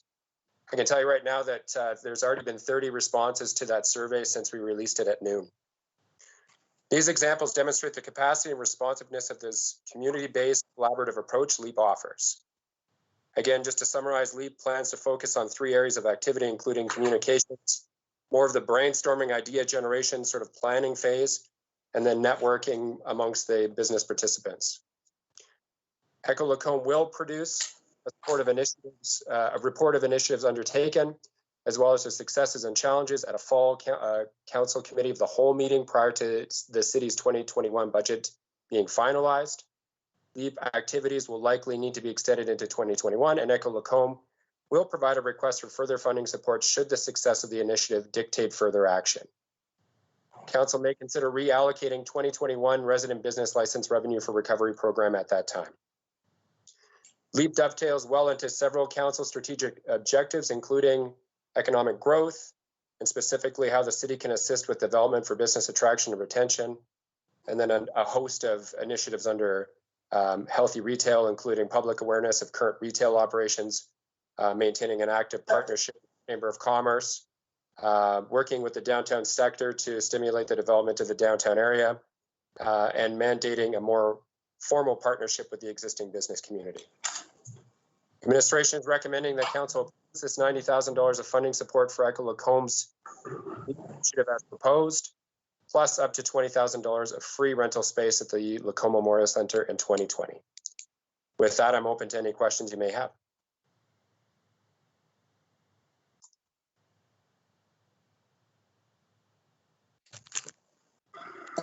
Councillor Ross. Thank you, Mayor Creasy. Obviously, we're still in some very challenging times, and I guess I still kind of don't quite understand the purpose of $90,000 in all due respect. But I mean, there is a lot of provincial and federal programs right now that I think are somewhat to get the information to businesses and individuals that could utilize this. I think could be more collaboration between the Chamber of Commerce, economic development and passing on that information through our own sources that could move these businesses forward. Previously being part of other groups within the city to prospect for funding and so forth, or trying to enhance the downtown through activities. There's not even a downtown business association. There's some absolutely wonderful businesses that are very keen, aggressive marketers that has set up their business to succeed. You know, could there be further courses to that to get through these times, because we're too many unknowns? And I appreciate the venturing group to move forward with this, but I just don't feel enough information to justify $90,000. So I apologize, but that's kind of my position right now.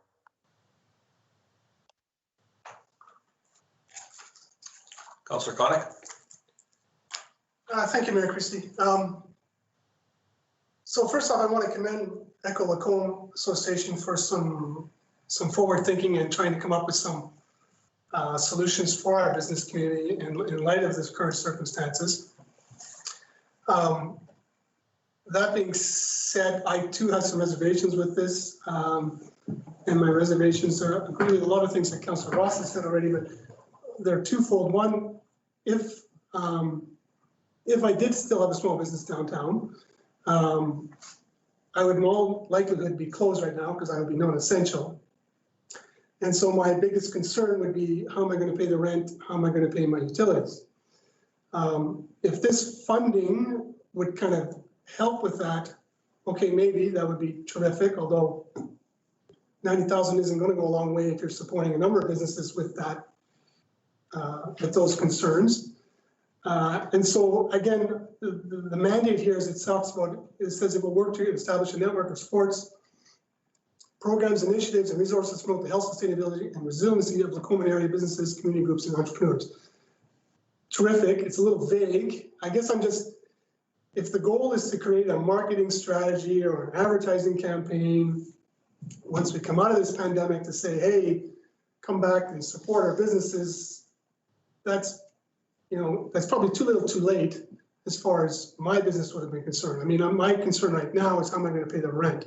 So if that money is towards that, terrific. If it's something overarching and something else, again, I commend that thinking, but I think, again, it's not going to help the people, the businesses that really need the help right now. So that's my first concern. My bigger concern, though, however, is that we have a 2020 budget that's supposed to be a balanced budget. I don't know for certain, I'm just speculating, this is just me speculating, but I'm guessing they're going to have some challenges to meet that 2020 budget. I mean, I know police will have some challenges meeting their budget this year in terms of what's happening with COVID-19. You can't close the pool, the library, and the arena and think that that's not going to impact those budgets. Yes, you lay people off, maybe we can. I'm really worried in 6 months from now, when we're looking at our 2020 budget and going, holy crap, we're not anywhere near balanced as a result of what's happened with this pandemic. So this 90,000 is kind of to me, it's a real windfall. I mean, it's like, this is awesome. Let's bank this money in a COVID-19 reserve fund, if you will, and let's just sit on it for now. I commend the thinking behind this, but I'm really nervous about where our 2020 budget is going to look like in 4 to 5 months, and if we can even meet the shortfalls that I suspect.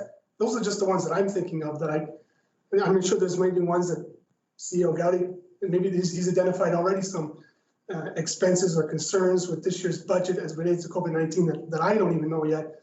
And so it just makes me really nervous. I would sooner just bank this money, see where we are in 6 months, because I suspect we're going to need this 90 just to make up the shortages in our current budget. Those are my thoughts. Thank you.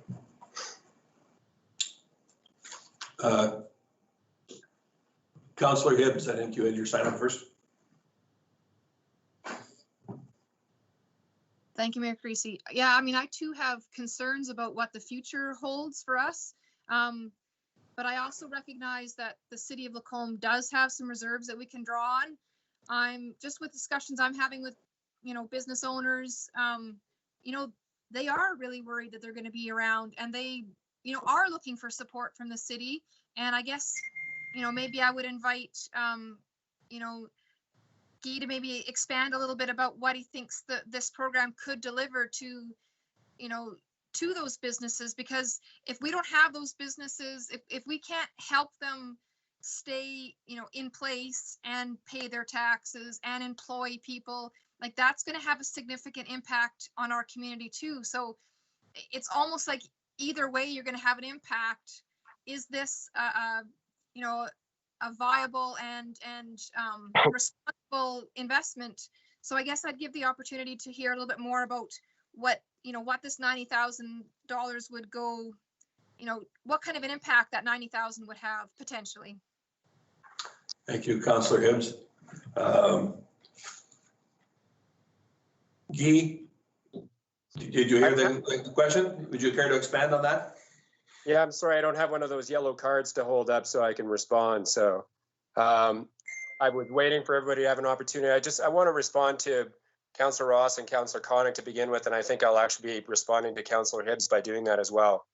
I do think, Councillor Ross talked about the climate downtown and how oftentimes there isn't a whole lot of collaboration, and there's some innovators down there, but they tend to operate independently. And I think this is a real opportunity in a lot of ways to get everybody on the same track and move in the same direction, and maybe and take some positive direction, not only for the downtown, but for the entire community, the entire business community here too. We did lump in community groups as well. So I do think that positivity is there. The initial response from the business community has been exactly as Councillor Hibbs has said, that they're looking for some sort of support. Do I think the money is necessary? I do. Do I know how they'll spend it at this point? I think that the whole point is for us to work with the business community for them to generate ideas that are going to benefit them. Part of this came from sitting in on some regional discussions where they literally pulled out the playbook and talked about, okay, well, next step after we get through this piece is that we're going to do the marketing and promotion piece. And I do agree with Councillor Connick on that point. At that point, it's too late.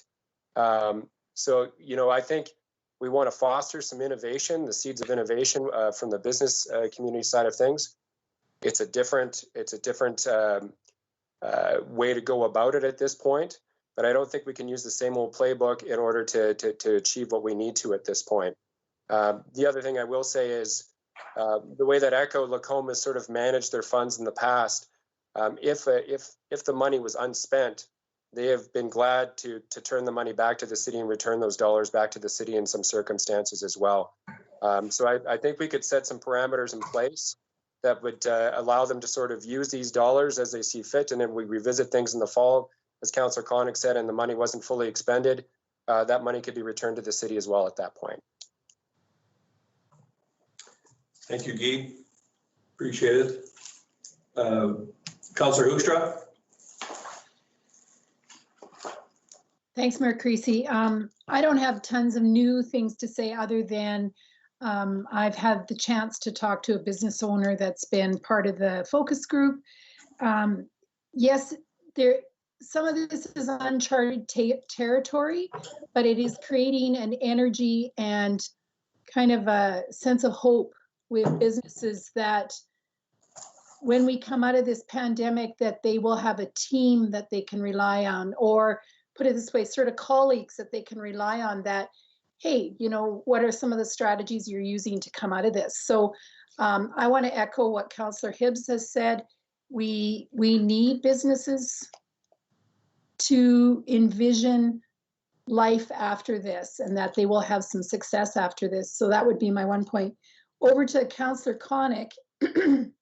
I think the purpose of this, and correct me if I'm wrong, Manager Lapointe, but the purpose of this is not to duplicate programs that the federal government is doing, because to me, I think the assistance for rent, utilities, there are programs out there, and and that businesses can appeal to those programs. And this is more an initiative that's a Made in Lacombe initiative. And I think that I really highlight it. I commend it.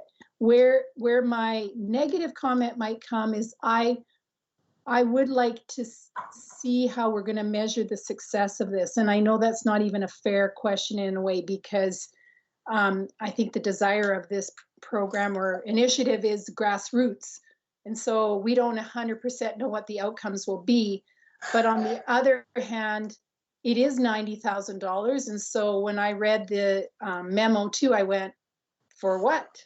Why $90,000? Can't we still pull people together and create a synergy of pulling them together and coming out of that? Do you need $90,000? But I do understand the seed money to a point. Councillor Jacobson. Sure. So I am the council representative on ECHO, and I was obviously aware of this, speaking with Manager Lapointe previously about this. But unfortunately, I don't support this, and I've thought about this for quite a while. And it comes down to, I guess, just my principles that I don't believe that it's the taxpayer's job under the threshold of too large to fail to keep businesses going. And even though this may seem like a small amount, relatively speaking, I fully concur with Councillors Connick and Ross that we don't know what the future holds for us financially. And, you know, I have personally been involved in many sort of business type scenarios where you're trying to make something happen. And in hindsight, you just honestly put a lot of money down the drain when you should have just been best to keep it in your pants and sit tight and see what happens. I am completely in support of this group forming and coming up with ideas and initiatives. I would prefer for it to be led by the business community. I don't like the idea that it's being led from the top down. I'd like to see the businesses who want to participate in this form their own group, you know, liaising with ECHO and then bringing us something to look at. I think I'd be a lot more open to looking at something if it was a specific idea brought from the committee through the business community that you know, we can see some concrete ideas and measurables as to how this money is going to be deployed and what we're going to see, you know, what the success of that is going to look like. But no, I don't support the funding of this, but I do support the creation of this. Thank you. So we've had lots of interesting input on this. I, like the other two gentlemen to my right that are both either are in business or were in business themselves, I find myself in very difficult territory here. I don't want this to seem like I'm not supportive of our business community, because I am very much so, especially considering I am a part of it.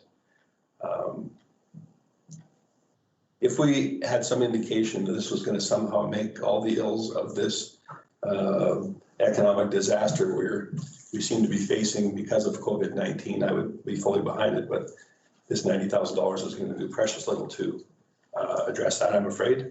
In saying that, I commend this group on their lofty goals, and I think that we need to support them in many of the focuses they have here, although a few might be a little more questionable than others. I fully expect that businesses will work collaboratively together and do what's in their best interest and best interest for our community. But to expect the taxpayer to spend additional dollars to make this happen is, I guess, irresponsible as far as I'm concerned. The taxpayer is going to foot a very large and ongoing bill federally, provincially, and now we're expected to do it yet again municipally, helping businesses and whatnot. I'm fully aware that this is an extremely tough time for the vast majority of businesses in our community, but I just cannot support this particular item. Chief Gowdy, I think you had something to say as well. You had your hand up. Yeah, so very similar to actually what Councillor Jacobson was saying. I wanted to kind of build on that. A lot of the discussions that council's having here tonight are discussions that we've had internally as well about how can someone commit to funding when the objectives haven't been defined and the programs, what are they really getting for that? The challenge being that if we had presented it, which we thought about, to say, well, this group is formed and they may make application for future programs when they have, you know, basically earmark the bus money for some COVID purposes. But the challenge when we talked to the group is that they didn't feel that would give them the agility to make decisions and sort of dispense some of this programming and implement some of this programming fast enough to be responsive. And so their concern was, well, we'll still have to go to council, and that'll take getting on a council meeting and then applying for it and seeing if that's good. And so they were concerned about the agility and the speed with which basically council could approve or deny funding on a program by program basis. But definitely we had the same discussion internally in the office. I think that's very realistic. I am thankful that we have a very responsible member of council on that board, and I am fully convinced that he will be extremely receptive to good ideas that come out of this group, and will bring them forth in a timely manner. But to allocate funds on what could be and what not to the extent of nearly $100,000, unfortunately to me at this time, is very irresponsible. Councillor Ross. Thank you, Mayor Creasy. I just want to reiterate that I think all businesses are affected, right from the industrial area, from 34th Street all the way across the city. I sympathize with the small business. It's a significant amount of heart and pride that goes to try to set it up to succeed. But my feeling is to recommend this until you get some stronger feedback of what can the city do at a later date, because obviously there's still provincial and federal programs being changed somewhat to accommodate individuals and businesses more.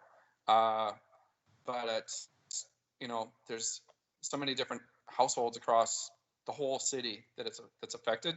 And I think there's an opportunity still further in to get more information from all businesses, the chamber, ECHO, and come back with what you really do need. And right now, I think there's an opportunity, but not at this time. Councillor Gibbs.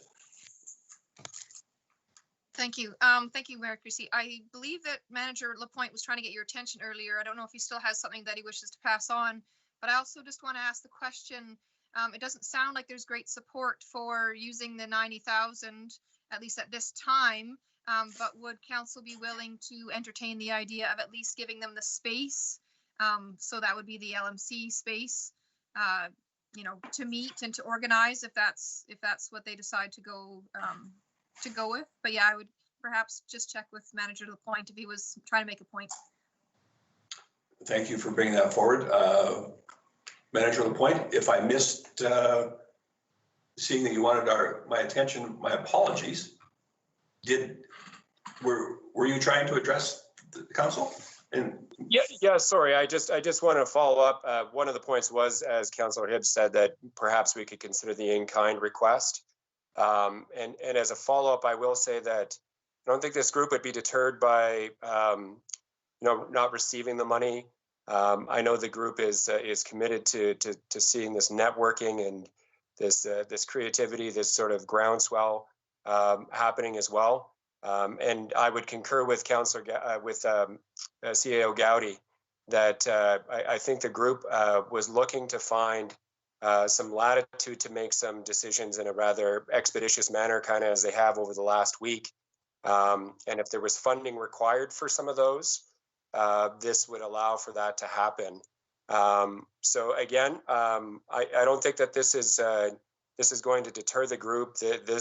They've had some very positive feedback from the business community about these first steps that they've taken. They intend to follow up with this survey and take some actions based on some of the partners' ability to do so in the short term. And again, if it requires LEAP having to come back to council, I think they would be fine with that. They just understand that perhaps, if it has to be debated at a council level, the decisions won't be made as quickly as this group could if they had the money in the bank, right? So I think that was the intention of this ask. Very good. Thank you, Manager Lapointe. And I think that I speak on behalf of council when I say, regardless of the vote, we're not intending on discouraging any of our businesses. In fact, quite the opposite. It's just that I'm hearing there seems to be some issues with allocating these funds when at this particular time for reasons that are not necessarily really solidly laid out. So, Councillor Gullickson. Thank you, Mayor Creasy. I too agree that this is a very important issue, especially the recovery after the pandemic. And I don't feel that we can allocate the funds to them at this time, but the $20,000 of in-kind would be something I'd be interested in.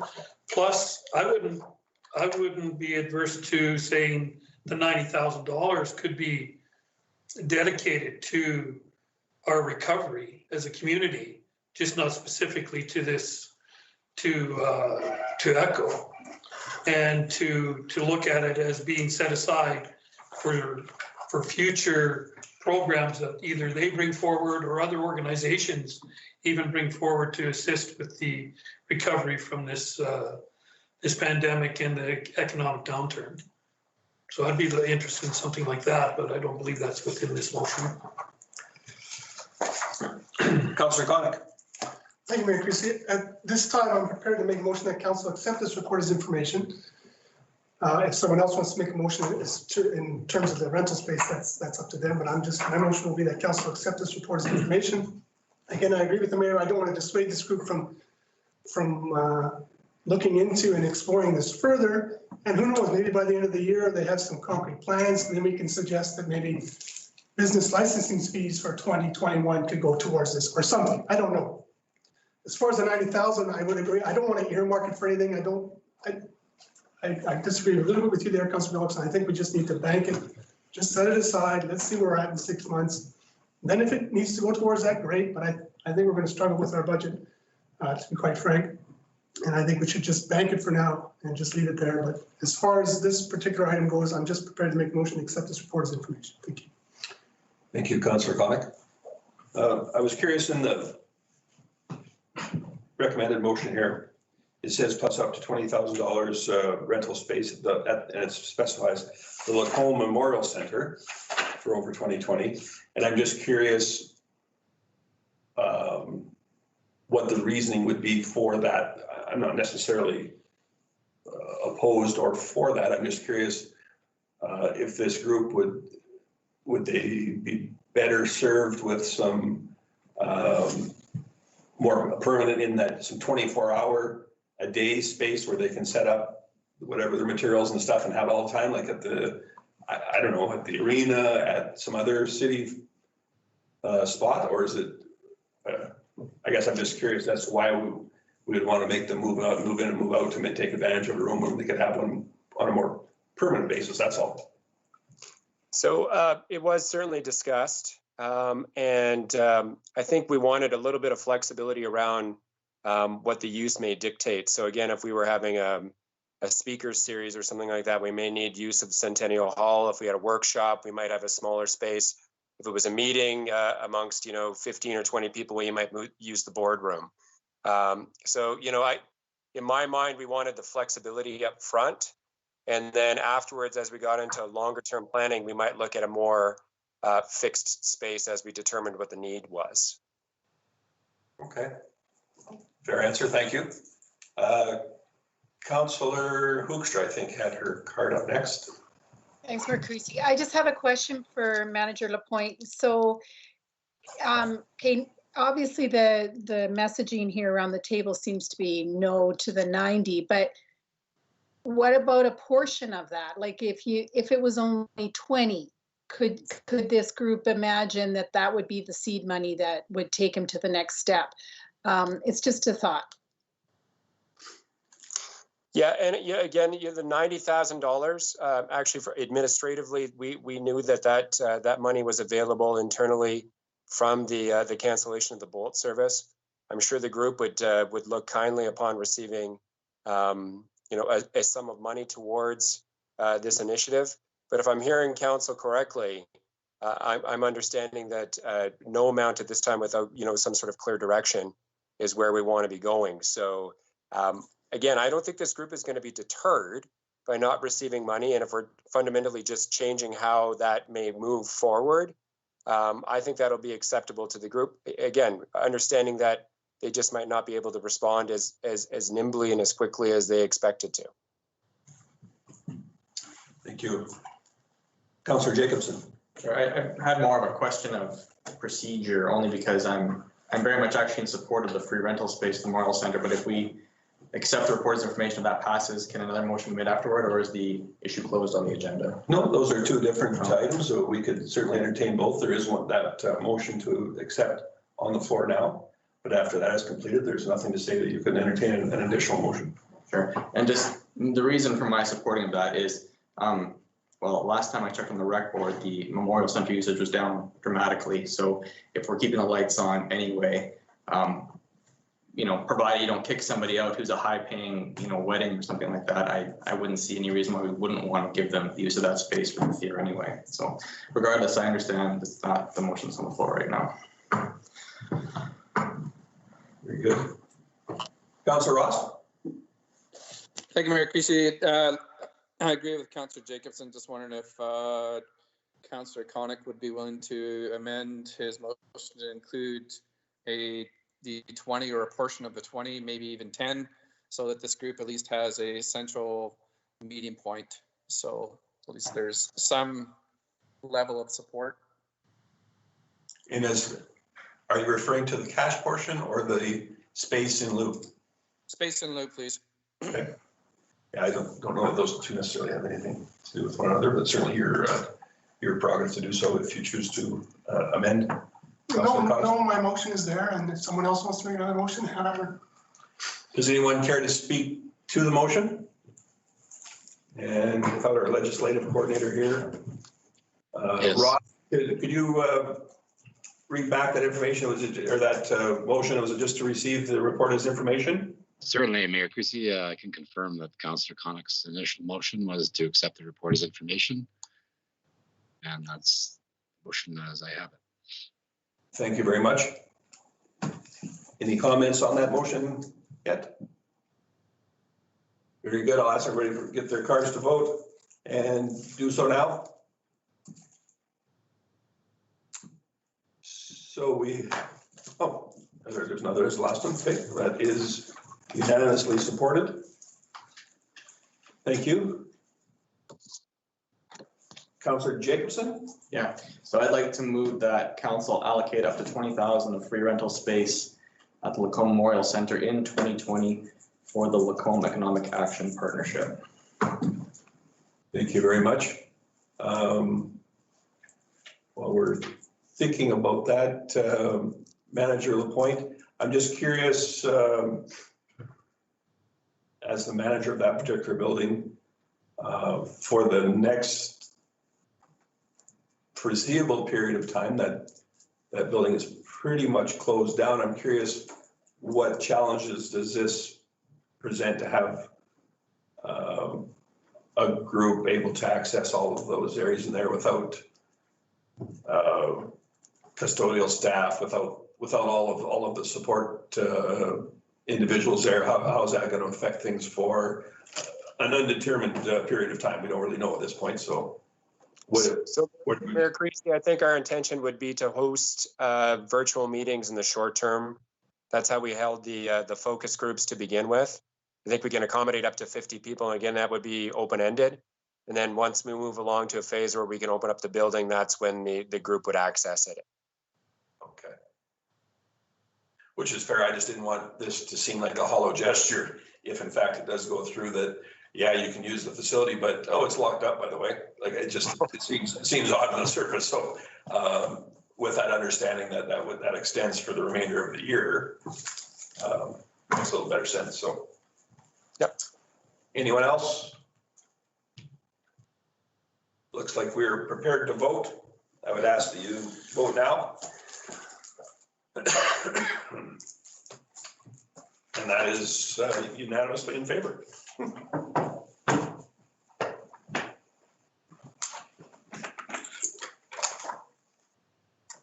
Thank you. Thank you, Guy. I think that council wants to send all the positive energy we possibly can to that group and be as creative as they can be. Challenging times, and hopefully we can look back on this and point towards some very innovative and creative solutions that they've come up with. So thank you very much for heading that up. No problem. I'll pass that along.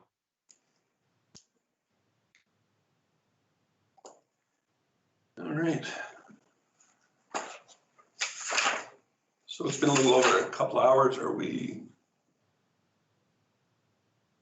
interested in taking a short break or slug on through? What are we doing? Power on. Power on? Power on. Very good. So be it. We are on to item number 5.6, the Social Services Report. Director Juke has joined us in chambers. Perhaps you could just move up. I realize that we're practicing our appropriate physical distancing, but if you move up here a little more, I believe you might appear on camera so people at home can see where the report is originating from. Thanks, Deb. Thanks, Rob.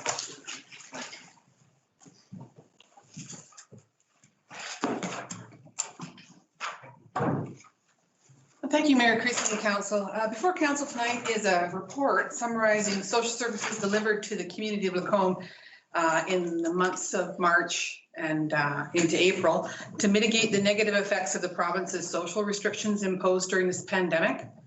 And so primarily the report summarizes the activity, but it also talks about mid-range and long-range planning to some degree.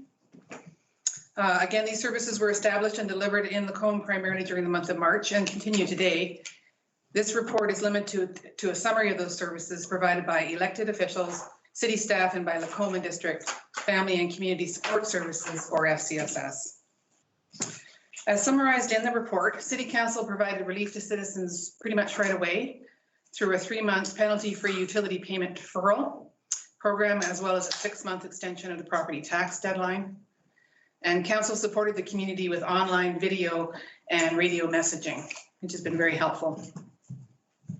City staff adjusted services primarily in the community services department, but not only, to elevate communications function to help the community with factual, up-to-the-minute provincial and municipal information on the pandemic.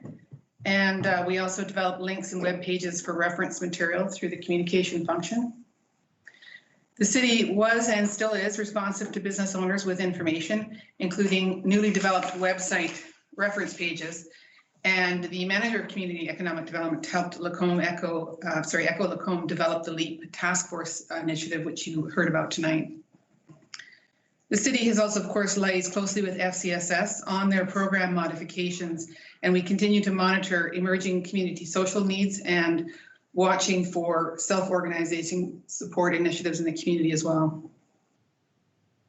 FCSS itself modified programs for alternate delivery, canceled some out of necessity, but most importantly began contacting 300 plus program clients up to twice a week to complete wellness checks by telephone. And this continues today. They also altered their website to offer pandemic specific buttons, linking viewers to new options for help, including a program connecting neighbors to neighbors so people can check up on each other.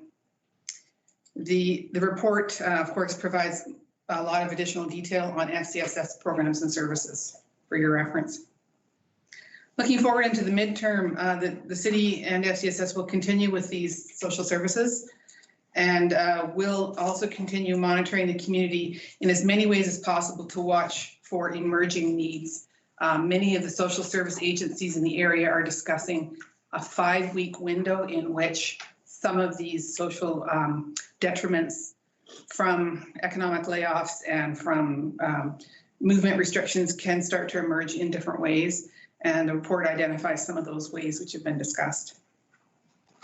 But it's all speculative at this point because this is rather an unprecedented situation. So I guess people are nervous about it, and those that are have some expertise in social services expect at least some social detriments to kind of emerge over the next little while. Looking forward into the longer term, also midterm, FCSS is coordinating Lacombe area social service groups to access the $30 million in provincial funding allocated through FCSS Alberta. And you can see the attached funding eligibility criteria published by the province, which helps you understand sort of some of the goals that they're trying to achieve and the services they're trying to establish. In the longer term, there's already been some discussion amongst administration for a post-pandemic plan. The longer-term negative effects of these social restrictions that we're experiencing today may persist as the pandemic subsides, especially the economic impacts on people and the problems that can sometimes result and be linked to that. At this time, we can only speculate on these effects, but the city does have an opportunity to study the community for any effects and to develop ways for the municipality to take action or facilitate action to help ameliorate that. And this is through modifying the city's social master plan. The master plan was part of council's strategic plan, as you recall, as a high priority item. And we were just poised to issue the RFP for this. However, we'd like to modify it, and I think we will be modifying it to research some of the social effects or the social negative effects that we expect might happen in the community. And if they're there to get some expert assistance in designing programs or even just actions and goals to help ameliorate those as well, to respond to that. At this time, administration is not requesting any additional funding for social services, although of course that can change depending on what happens in the next little while. And of course, in that case, an updated report would come to council immediately. One additional action that could be taken is for council to strike a social resiliency task force, or a task force named some other way to that effect. A sample of such a task force from Stony Plains attached to the report. There was one also in Calgary, which you probably have a copy of the Calgary task force. And they're appearing here and there throughout the country. We've seen some in other provinces as well. And I guess other than that, I'm available for questions if you have any. Thank you, Director Duke. We appreciate it. Any questions or comments?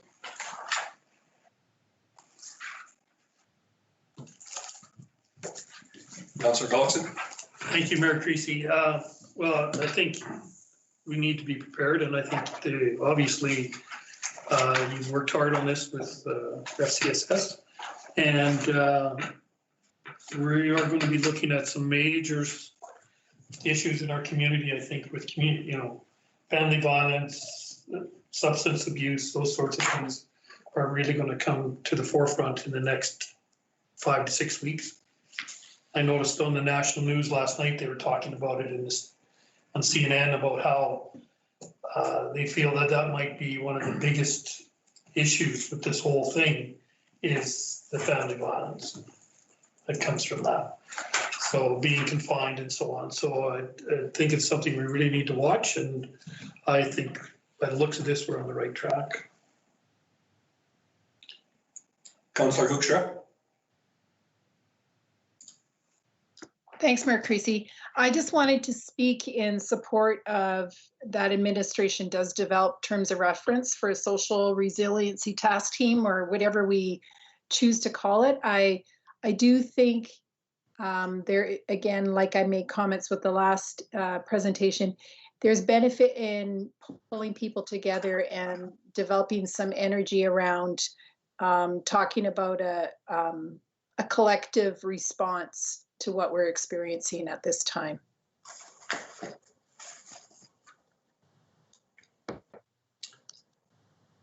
Thank you. Anyone else? Councillor Ross? Thank you, Mayor Creasy. I guess just a question to Director Duke. Is there interest amongst the various groups and organizations, Big Brothers Big Sisters, Youth Unlimited, FCSS, and possibly within yourself as a director to kind of facilitate some open discussion so we have a more clear understanding of their challenges? Thank you, Mayor Creasy. Thank you, Councillor Ross, for that question. I do believe that would be a pretty good first step, because there are a lot of different angles on these problems that we're potentially going to face. And it would be nice, even before developing a terms of reference, to get that kind of input from different community members, faith groups, social service groups, nonprofits. I think that's an important thing to recognize, that we have a tremendous amount of very valued groups within our community. I've heard expressions of interest from many of them, whether it's the Lacombe Ministerial Association, most all the service groups and whatnot. People are ready and willing to put forth a great effort and volunteer to help out in our community, as well as a lot of very well-intentioned individuals, far more than what I would suggest that are being utilized at this point in time. So some sort of a concerted effort to be able to make use of all those hardworking individuals, who I think is certainly warranted. Councillor Ross? Thank you, Mayor Creasy. Possibly might ask for some direction as to this motion I'm going to make from CEO Gowdy and Director Duke. I'm going to make a motion that council accepts the report on social services during and after the COVID-19 pandemic as information, and to direct administration to contact user groups of interest so that we may have an open discussion on where we currently stand. For example, as Mayor Creasy, somebody representing Ministerial Association, Youth Unlimited, Big Brothers Big Sisters, because I think there is some gaps that could be discussed, if I'm trying to say that correctly. So I would ask maybe for some Director Gowdy or Director Duke to maybe, if I may have some suggestion on how to word that properly.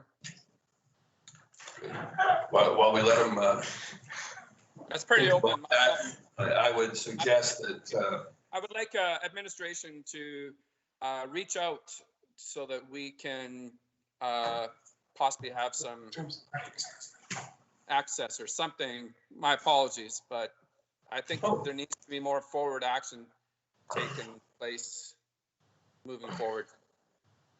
Appreciate that, Councillor Ross. I guess I just don't want to send the wrong message here to somehow for the public to be under the impression that those groups are not being communicated to now, because in fact, I believe that they are. There's always room to improve our communication, and perhaps there are some, as you say, that have fallen through the cracks. But no, absolutely not intended that way. Yeah, don't interrupt me again, please. Sorry. And I think that this particular council and administration, more than most, is extremely open and willing to listen to those groups that really do form the fabric of our community. I personally do not see those gaps.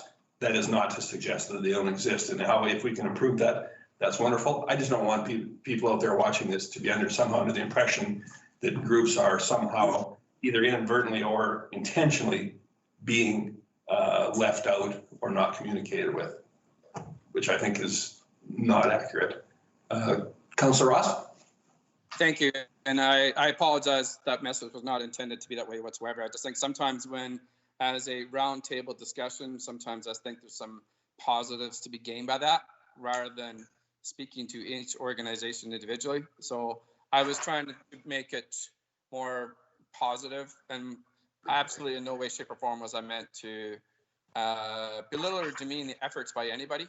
So I applaud the administration in these challenging times. It's just sometimes I think when there's a roundtable discussion, sometimes I think there's opportunity. So that's, I just want to make that clear. Oh, very fair, thank you. Councillor Connick.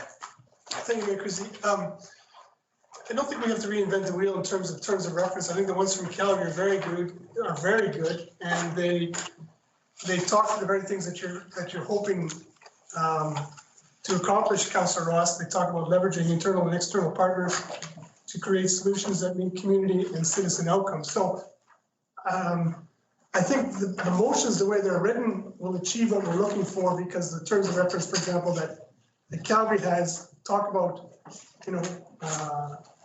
looking within the community at everyone involved to try and come up with solutions to the problems at hand. So I think the motions, the way they're written, are bang on. I don't know. Did you make a motion, Councillor Ross, or did you not make a motion? You did. But I agree with you. It was just good discussion, but to keep it simple, I'll make the motion that council accepts the report on social services during and after. Well, I'll just interrupt you there, Councillor. Sorry for the interruption. We did have a motion already presented, so if you would choose to rescind that one first. I'll rescind it. Rescind is the right word, or I would amend. It sounds like. Yeah, how about you make an amending motion then, rather than potentially having the two on the floor? Thank you. Yes, my apologies. Rescinding the previous motion and making the recommended motion that council accepts the report on social services during and after the COVID-19 pandemic as information. Very good, thank you. Chief Gowdy? So unfortunately, I do have to point out that to rescind a motion actually requires a vote on the rescinding of the motion. So you should actually vote on the proposed rescindment and then go to another motion. I guess, how about a more expedient way? How about you withdraw your initial motion, Councillor Ross? Yes, let's keep it simple as possible. Thank you. Councillor Gibbs. Sorry to be sticky wicket, but that you can't do that. So the best way to do that is proceed with the motion as given, vote it down is probably what's going to happen, and then go ahead and make a new motion. But you can't actually withdraw a motion once it's on the floor. It belongs to council. So council either has to vote to get rid of it or whatever the case may be. But if we're going to be, by the book, then that doesn't exist. Well, we're going to be by the book. The chair didn't read it, so it technically is not the possession of the council until I read it. So how carried away we want to get. I think that it's been fairly clear, regardless of the wording, that the first motion that has been withdrawn, and the one that will be voting on is the current one, which is that council accepts the report on social services during and after the COVID-19 pandemic as information. Is everybody clear on the motion on the floor? Very good. Any additional comment on that motion? I would ask that you vote now, please. Very good, thank you. Do we have any additional input? Councillor Connick.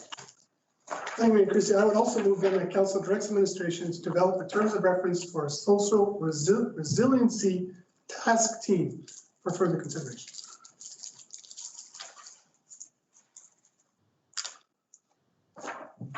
So,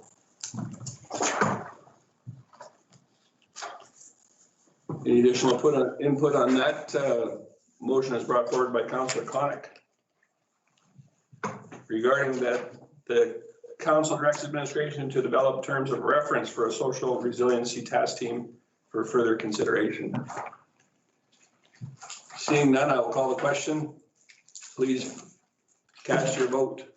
Once again, unanimous in favor. Thank you.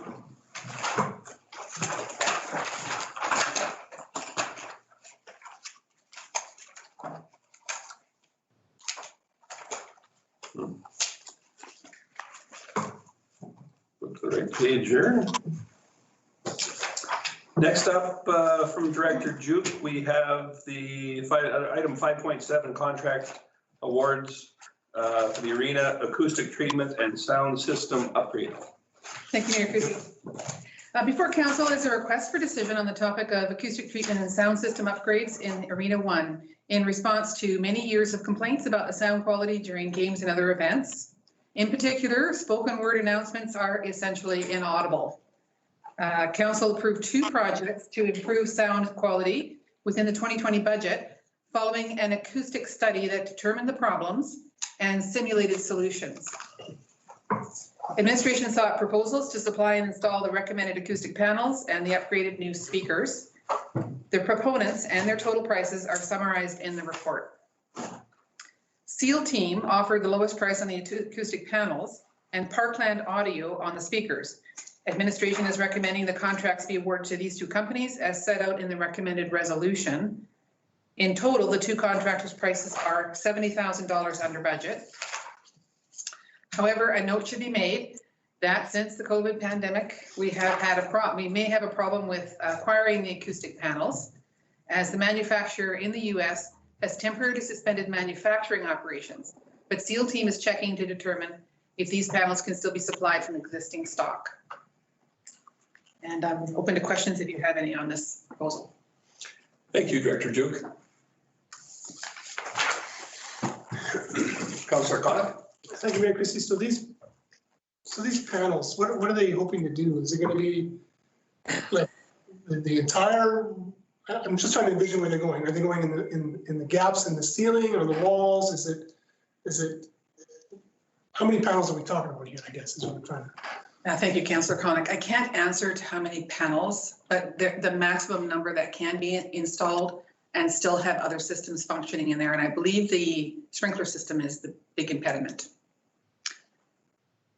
So I don't believe walls, just ceiling. So, but at the end of the day, the hope is that this will, like, I guess my point of my question is I don't want to see, panels every other space and then we still find that it's not working. Like, is this what they've designed? That's going to do the trick? Is that what I'm led to believe here? I believe that the acoustic study shows that has identified the problems and has shown that simulations with this configuration will provide the sound quality that we're looking for. Okay. There's some details about how that sound, the reverberation is minimized. It's the reverberation that actually causes the problem. It's the echo. Okay, thank you. So just so we're not overstating the planned effect of this potential upgrade, I think we can all agree from past experiences in a substantially newer building that sound science is not an exact one. I think that anybody who has ever been in the arena would appreciate better sound. I guess I'm just curious how council feels that this is a priority in our community at this current time. I have no doubt that the sound will be better. Is that going to serve our community well to have a better sound system in the arena at this time? Councillor Gullickson. Thank you, Mayor Christie. I absolutely think it's important and vital to that facility for the activities that happen there, from figure skating to hockey games to any kind of tournaments or that they have within that facility or activity, bull riding event, concerts, all sorts of things that they would make it way more viable. I mean, it's the facility right now, I think is, I shouldn't say underutilized, but not utilized to its best because of that lack of sound system. I think it'd be a great asset to that facility.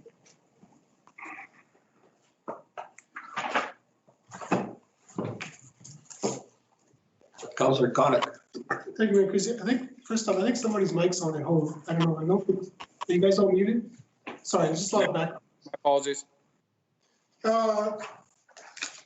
So we budgeted 215, correct? And we're coming in significantly lower, 140 roughly? Is that what I meant? I would agree the arena is being underutilized at the moment, but I would agree with Councillor Gullickson. Sooner or later, we've been fighting with this. As long as I've been on council, there's always been people complaining about the audio there. So we need to bite the bullet. I just get it done and then Well, it'll be perfect at the end of the day. No, it's never, like you alluded to. Mayor Creasy, it's only, there's limitations, but I mean, if it's immeasurably better, then I think we need to go ahead.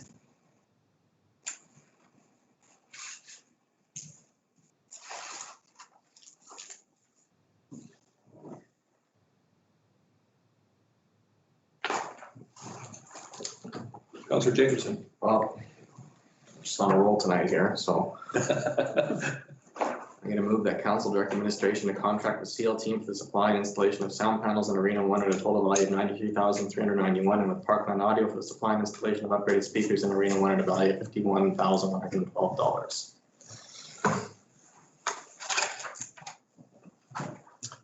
Thank you for that.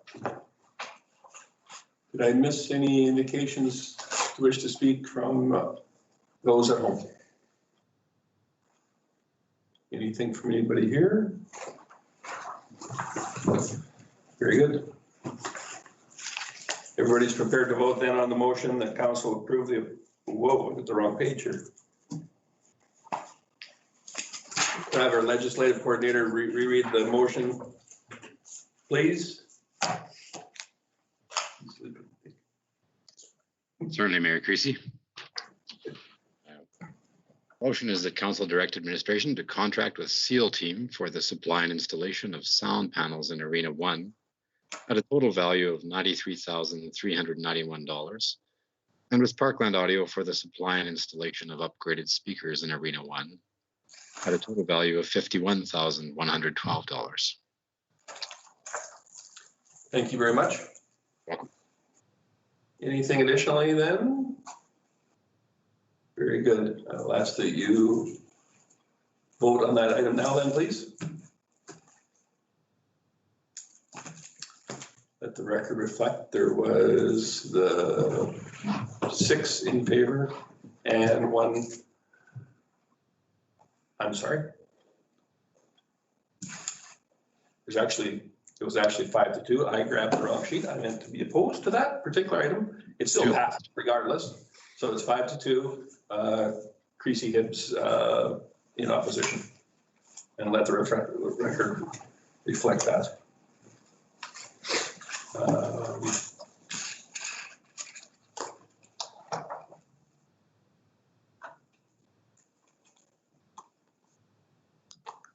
We'll move on to item number 5.8 for the Lacombe District Rickabitzsu Society. Councillor Hoekstra. Thanks, Mayor. Can I go ahead? Certainly. Okay, thank you very much. Just to give a little bit of history to this motion that I'm presenting tonight, our former mayor, Charles Budd, signed an agreement with Rickabitzsu on July 5th, 1986. So we have been in agreement or in friendship with Rickabitzsu for over 30 years. And this agreement, the purpose of this agreement was to contribute to world peace, or to getting to know each other. And so through that was how we did that, was having trips to Japan and having members of their community coming here. So we have had a number of trips. Our Mayor Creasy has traveled to Japan on behalf of the city of Lacombe. And this past summer, we had 6 citizens that went to Rickabitzsu and parts of Japan. We tend to host their delegation every year in September. Councillor Hibbs was one of the homestays for some of these students, and these are really fun weekends. But at the recent annual general meeting for the Rickabitzsu Friendship Society, members reported on a visit to Stony Plain where they looked into shall we say, a more robust friendship with their Japanese city of Shikayo.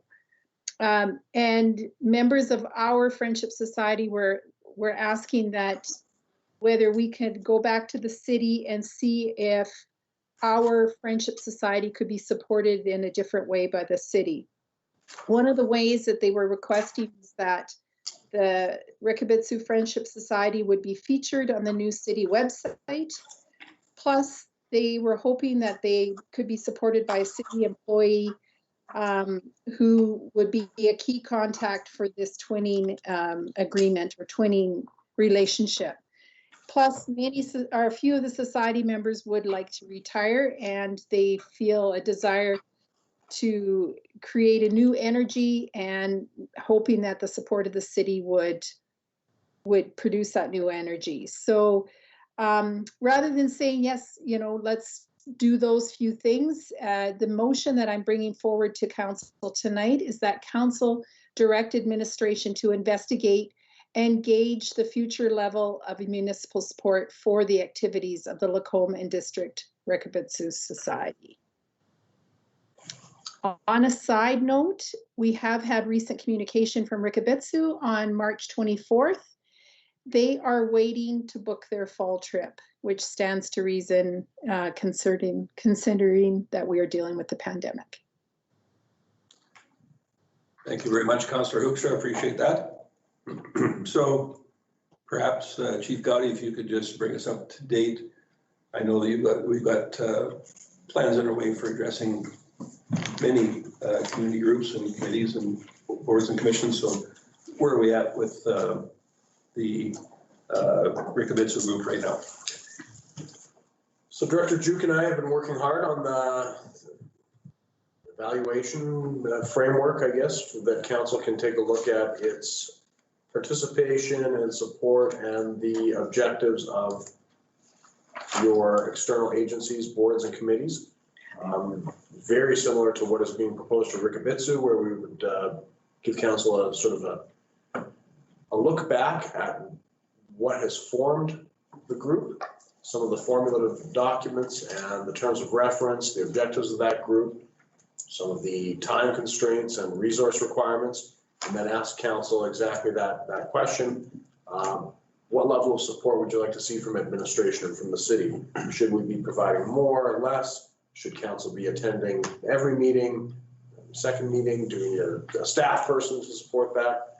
So what we would propose, now that we've developed this framework and this lens to evaluate different groups through, in June will be the first presentation, the first grouping of city-formed agencies, where we will look at exactly these questions, and we would propose having Rickabitzoo as within that first group.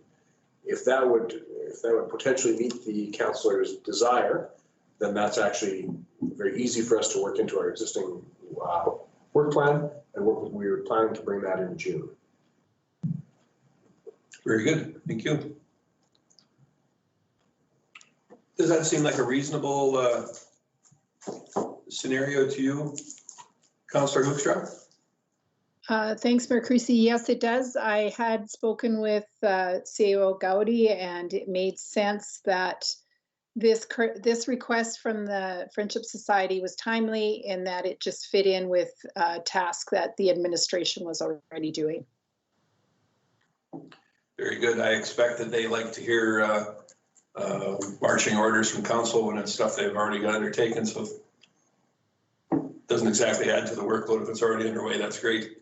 I'm not necessarily sure that we need any direction at this time. Then if it's already underway, it would seem.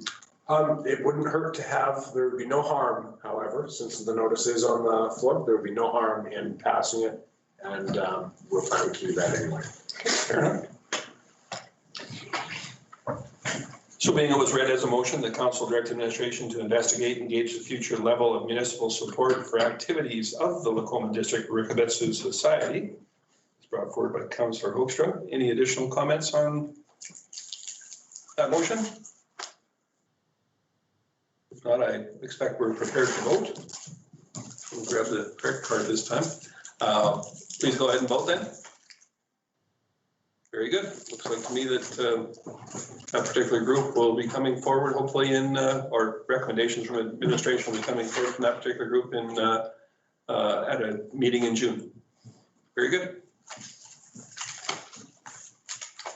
And finally, under request for decision under item 5.9, we've up for consideration as a committee appointment for the Arts Endowment. And Chief Gowdy, would you care to go through that item, please? Yes, so up this evening is a recommendation to, this is appoint Janine Borger, but it is a reappointment under the analysis, I see there's a bit of an error where one new applicant for a 3-year term. This is an applicant for a new term, but it is an existing member who served from January 2017 to the end of 2019.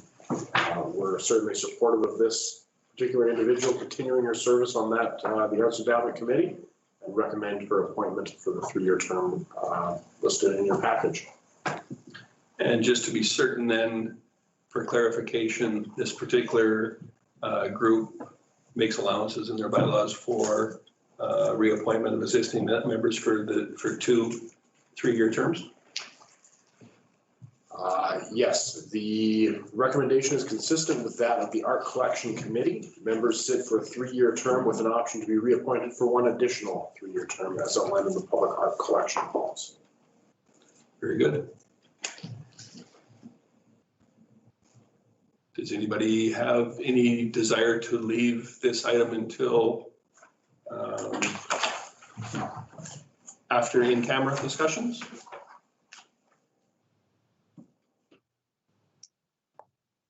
Chief Gowdy. I need to correct the response that I just gave you. I was referencing terms for the Art Collection Committee rather than the Arts Endowment Committee. I'm speculating that the reason that's in here is that the Arts Endowment Committee doesn't actually have the terms of reference that would make a limitation or allow multiple terms. And so Legislative Clerk Pettibone has referenced the nearest option, which is the Arts Collection Committee. Legislative Coordinator Pettibone, is that correct? Are you referencing the Art Collection Committee here because that's the nearest analogy you can find to the terms of reference for the Arts Endowment Committee? Actually, both committees, one is the terms of reference, you're correct. The other one's the council policy.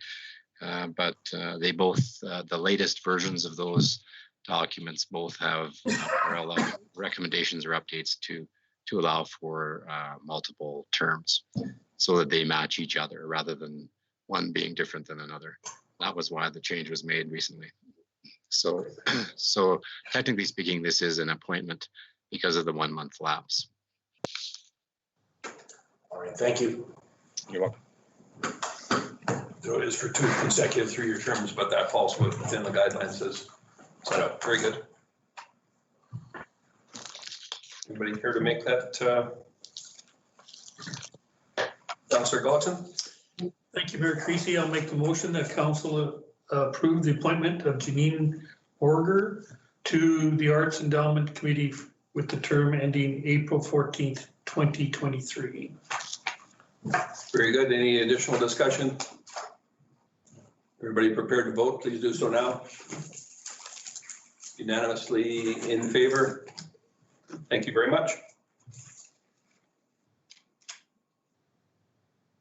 And naturally, Legislative Coordinator Pettibone will craft a letter advising the Endowment Committee and the individual of her reappointment then? Correct. Thank you. I will. Thank you. Okay, we've got, I would suggest there's a substantial amount of information here. So let's start out with our Chief Administration Officer report. Chief Gowdy. Thank you. So I'm sure it's no surprise. Thank you, Director Judy. That the Emergency Coordination Center remains active in response to the COVID-19 pandemic, and we've been focused on that over the past 2 weeks. We have completed our business continuity planning as we had anticipated the last time I reported to you. Shift changes and other methods of isolating staff appointments have been implemented, so staff actually have been fantastic in embracing options to limit their exposure to other staff members, and have been very accommodating in supporting shift changes that cause some of them to work on the weekend or some of them to work in the evening. So we're very appreciative of that. We have signed off an MOU with Lacombe County to ensure that we have backup in terms of utility operators, although I would suggest that that particular MOU is probably more to the county's benefit than it is to ours, since we have quite a few qualified certified operators. And recently we completed the RFP for investment services, and that's been awarded to BDO Wood Gundy, who has a specific division within their organization that supports municipal investments. And they've got some great strategies there. So just to be clear, I believe that's BDO Canada. I think that's an old name there. Perhaps it was copied over from some existing. Is it quite possible? There's no such company, no. It's BDO Canada, I believe. I apologize for that.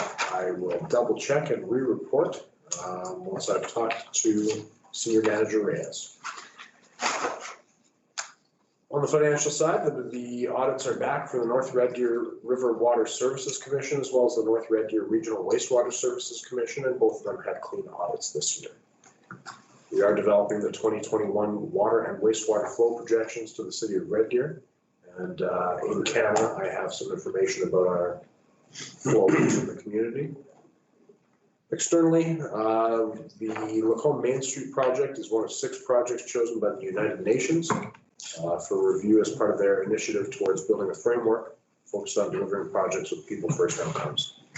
At one time, there was an expectation, I guess, that this would mean that the project was to be presented at the Geneva Convention, but with the current limitations, we wait to see what happens. Other than that, it's been a busy 2 weeks, as I say, largely focused on the pandemic, as many of you are as well. Thanks, Chief Gowdy. Any questions or comments on that report? Councilor Gallatin? Thank you, Mayor Creasy. So would that mean all council gets to go to New York City if it gets? What's in Geneva? Geneva. Geneva. Oh, Geneva? Yeah. Switzerland. Well, United Nations is in New York, though, isn't it? Geneva is. I'm not sure. Yeah. You said Geneva. I will make sure. Well, Switzerland is where it used to be, so I think that would be fine. Yeah. I'll pass. It's a very cool building there for sure, so it'd be great to go.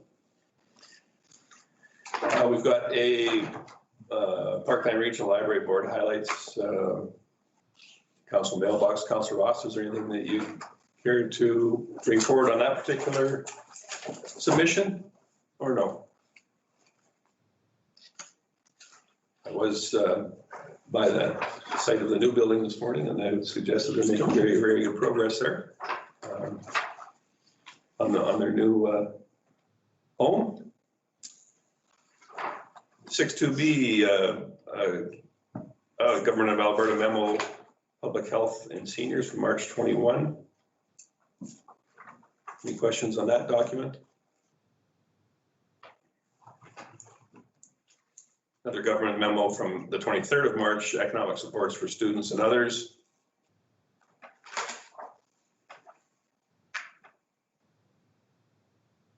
Not going to take a lot of time on these. It's information changes so rapidly in this current situation. It's by the time that they get to a meeting here, it's not to suggest that all of it is poor information. It's just that quite often there's already been updates, which makes it kind of moot to go through here.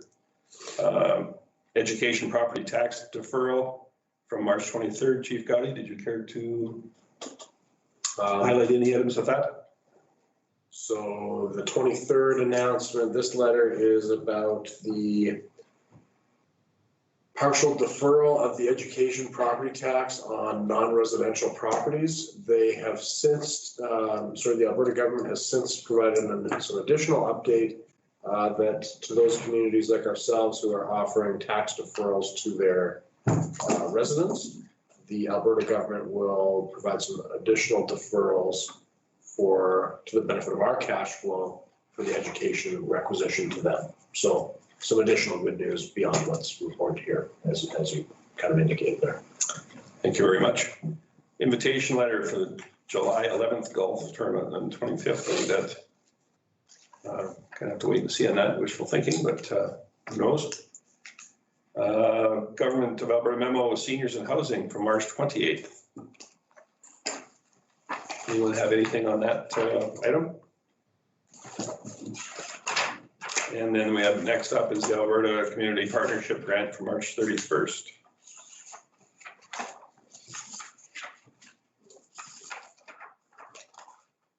and one from seniors and housing. And then the thank you letter from municipal leaders from March 31st. Anything that we need to go with that, Chief Gotti? No? No, it's just a nice letter from the lieutenant. Very good. We've got it on the agenda here, so it'll be preserved forever anyway. Councillor Jacobson, item 6.3, Lacombe District Park, Recreation Parks and Culture Board minutes from November 19th. Any items of interest you care to bring forward for that, from that meeting? No, I already commented on that report to council several months ago. So. Thank you very much. MPC from January 8th and January 22nd. Relatively light meetings, but important nonetheless. Councillor Hibbs, was there anything that you care to highlight with either of those submissions? Nothing to highlight, but I thank you for including them, and I'm looking forward to seeing them continuing. Thank you very much. Another Parks and Culture board minutes from February 11th. Councillor Jacobson, anything? The main crux of that meeting was twofold: to orient new members, elect a new chair, which Kirsten Balsamo was the successful candidate, and then of course to discuss the proposal for the rezoning at the what is now going to be the future chamber site, and the rec department or from the rec board's thoughts on that. And of course you can read there that they're very much in support of that, and of course you were aware of that when we had our presentation to council regardless. So. Very good. So, it's been quite some time since member at large, Martin Scheer has assumed the chair position there. Martin Scheer has assumed the chair? I'm sorry, has been replaced as chair? Yeah. Fulfilled his term there? Yeah, he's timed out. So. All right, well, we certainly thank him for his service. Definitely. And go ahead, Councillor Connick. Just a couple of things. One, I enjoy seeing the MPC minutes in here. I just want to echo Councillor Hibbs's comments. It's nice to see them in here. And then these red board meetings from February 11th, and I don't know if, I don't think Councillor Jacobson can answer this, more a question to CEO Gotti. They've approved facility rental assistant grants. Now, we're assuming that those events will still continue to take place. If they don't, are they just, is that money just held by those individual groups to go towards it when they can hold that event, or how does that work? Or can you answer that even? I think I can answer that. So this year we switched from facility rental assistance grants that were actual cash outlays that were recorded in our budget. We changed that process to a credit type program so that it showed the true cost when we showed the deficit to the county. Because if you recall, with the actual budgeted amount transfers from other departments, it lowered the overall deficit of the operating deficit of that facility, which lowered our ability to recoup costs from the county.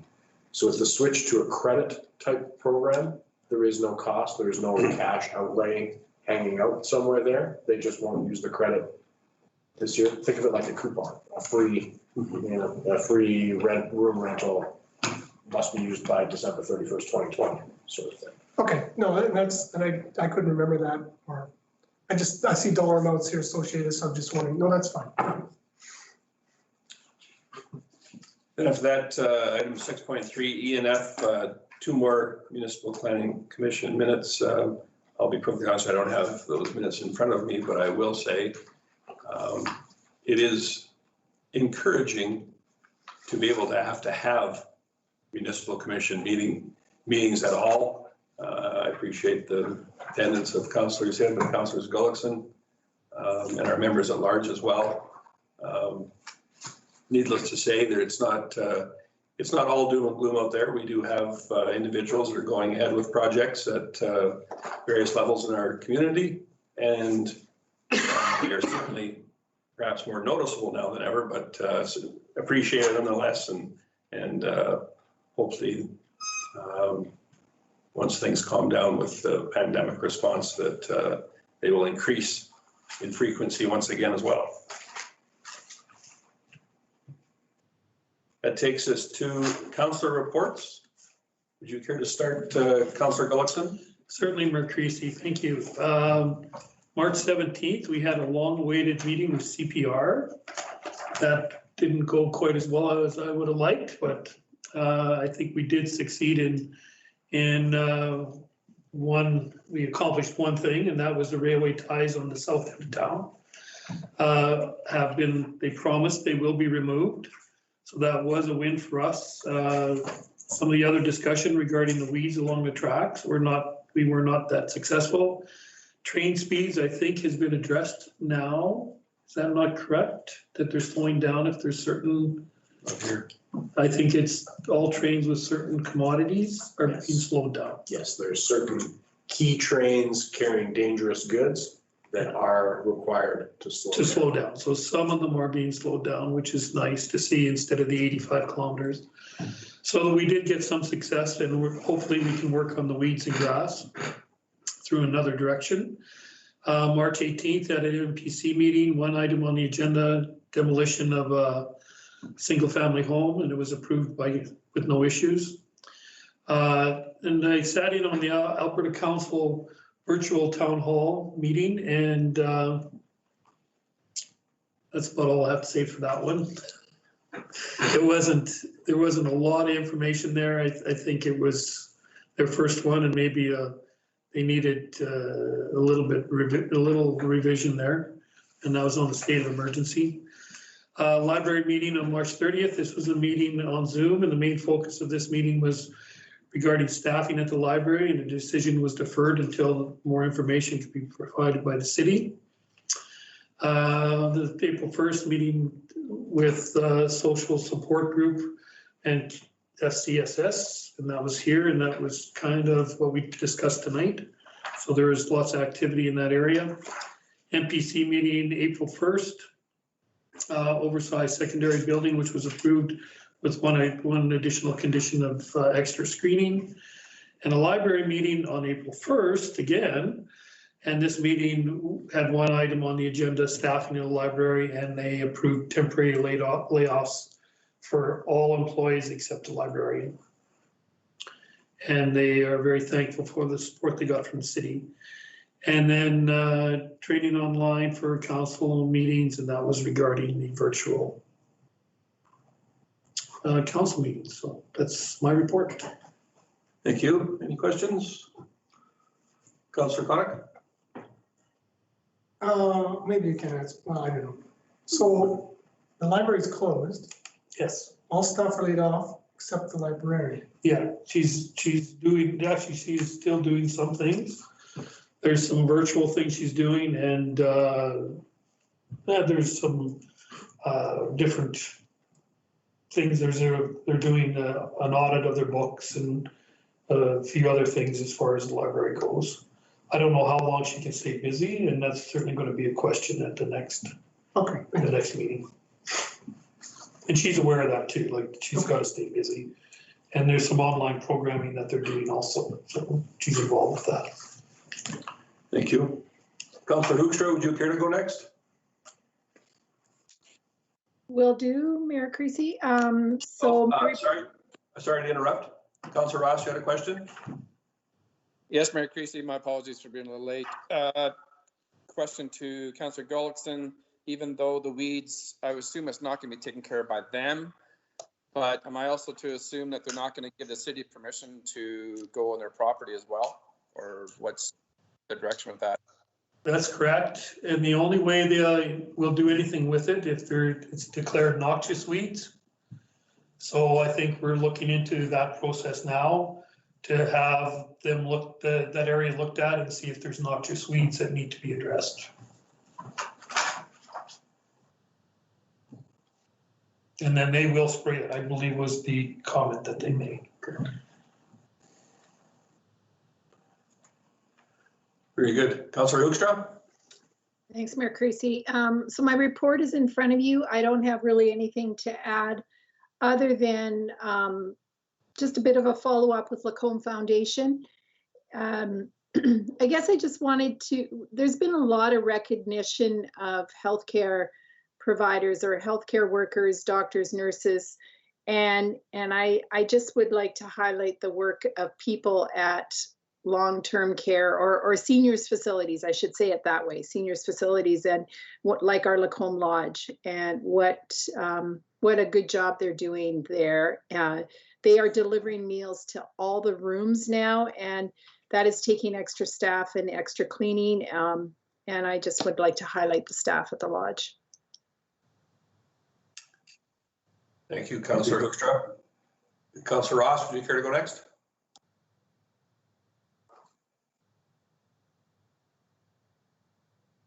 Sorry, I have no report, thank you.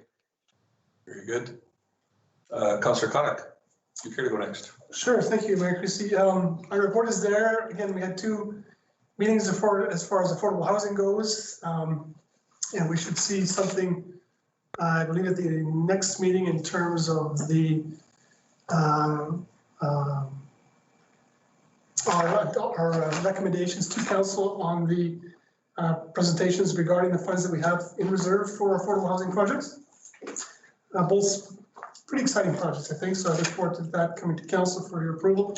Again, police commission meeting is, our minutes are there. Again, we did talk at length last time about COVID-19. As I highlighted there, the chief has undertaken a number of measures in response, such as cross-training. We have seen a little uptick in individuals snooping around businesses because they're closed. So, you know, for example, he's adjusted patrols because they are, you know, coming into back alleys in the middle of the night and finding cars speeding off kind of thing. There seems to be more of that. So they've adjusted their patrols to look at that. And again, just my last line there, again, it should not come as a surprise to anyone that there will be impacts to the current police budget as a result of the pandemic that we're not budgeted for. So I alluded to that too earlier about the 90,000 but this budget and other budgets within the city, there's definitely been some impacts as a result of COVID-19. But yeah, our report is there. Thank you. Thank you. Any questions? Councillor Jacobson? Nothing at this time. Thank you. Councillor Hibbs? Nothing at this time. Thank you. Mine's a little more generic in nature. I do not have a list of all the meetings, although I can tell you there has been a lot, most of which have been virtual. Mid-sized cities mayors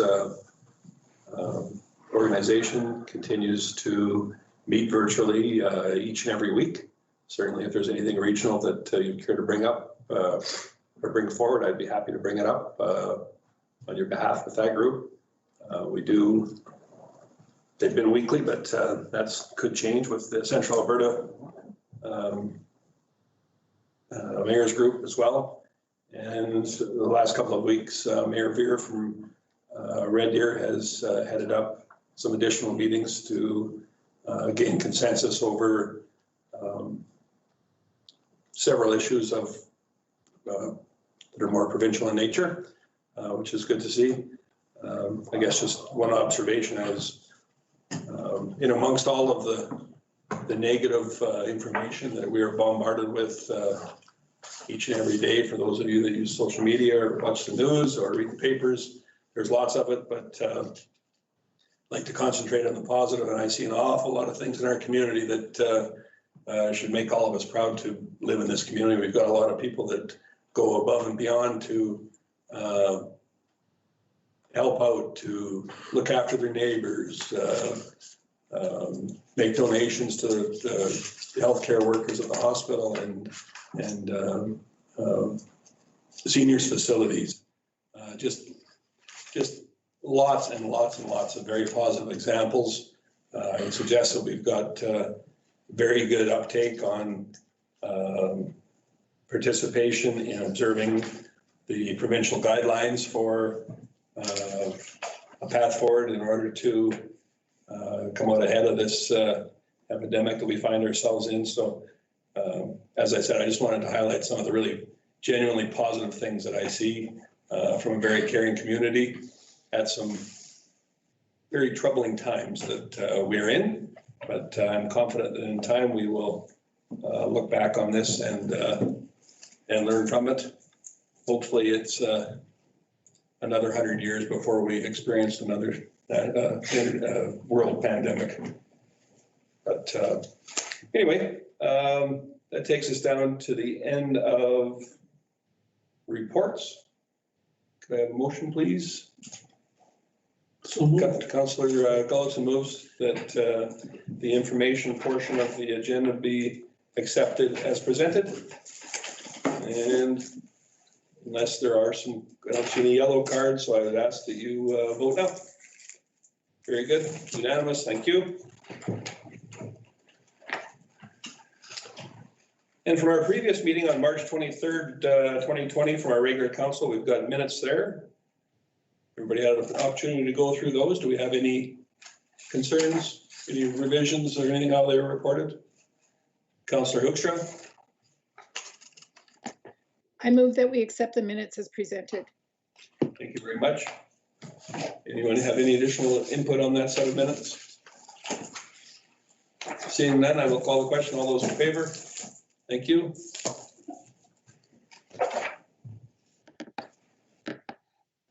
And next up, 8.1 for notices of motion.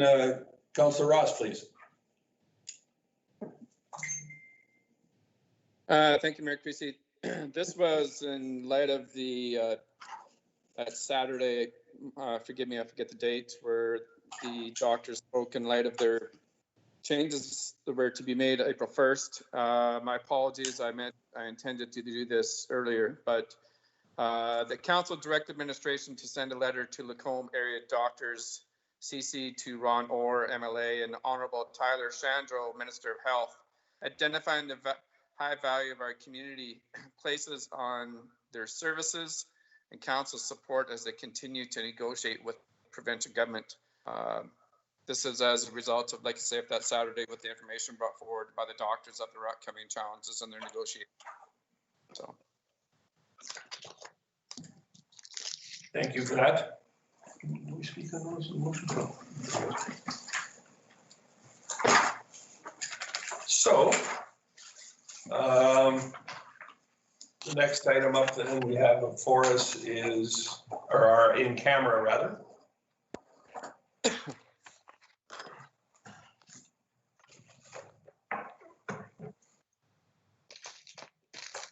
You can use a motion if someone would care about it. Councillor Hoekstra.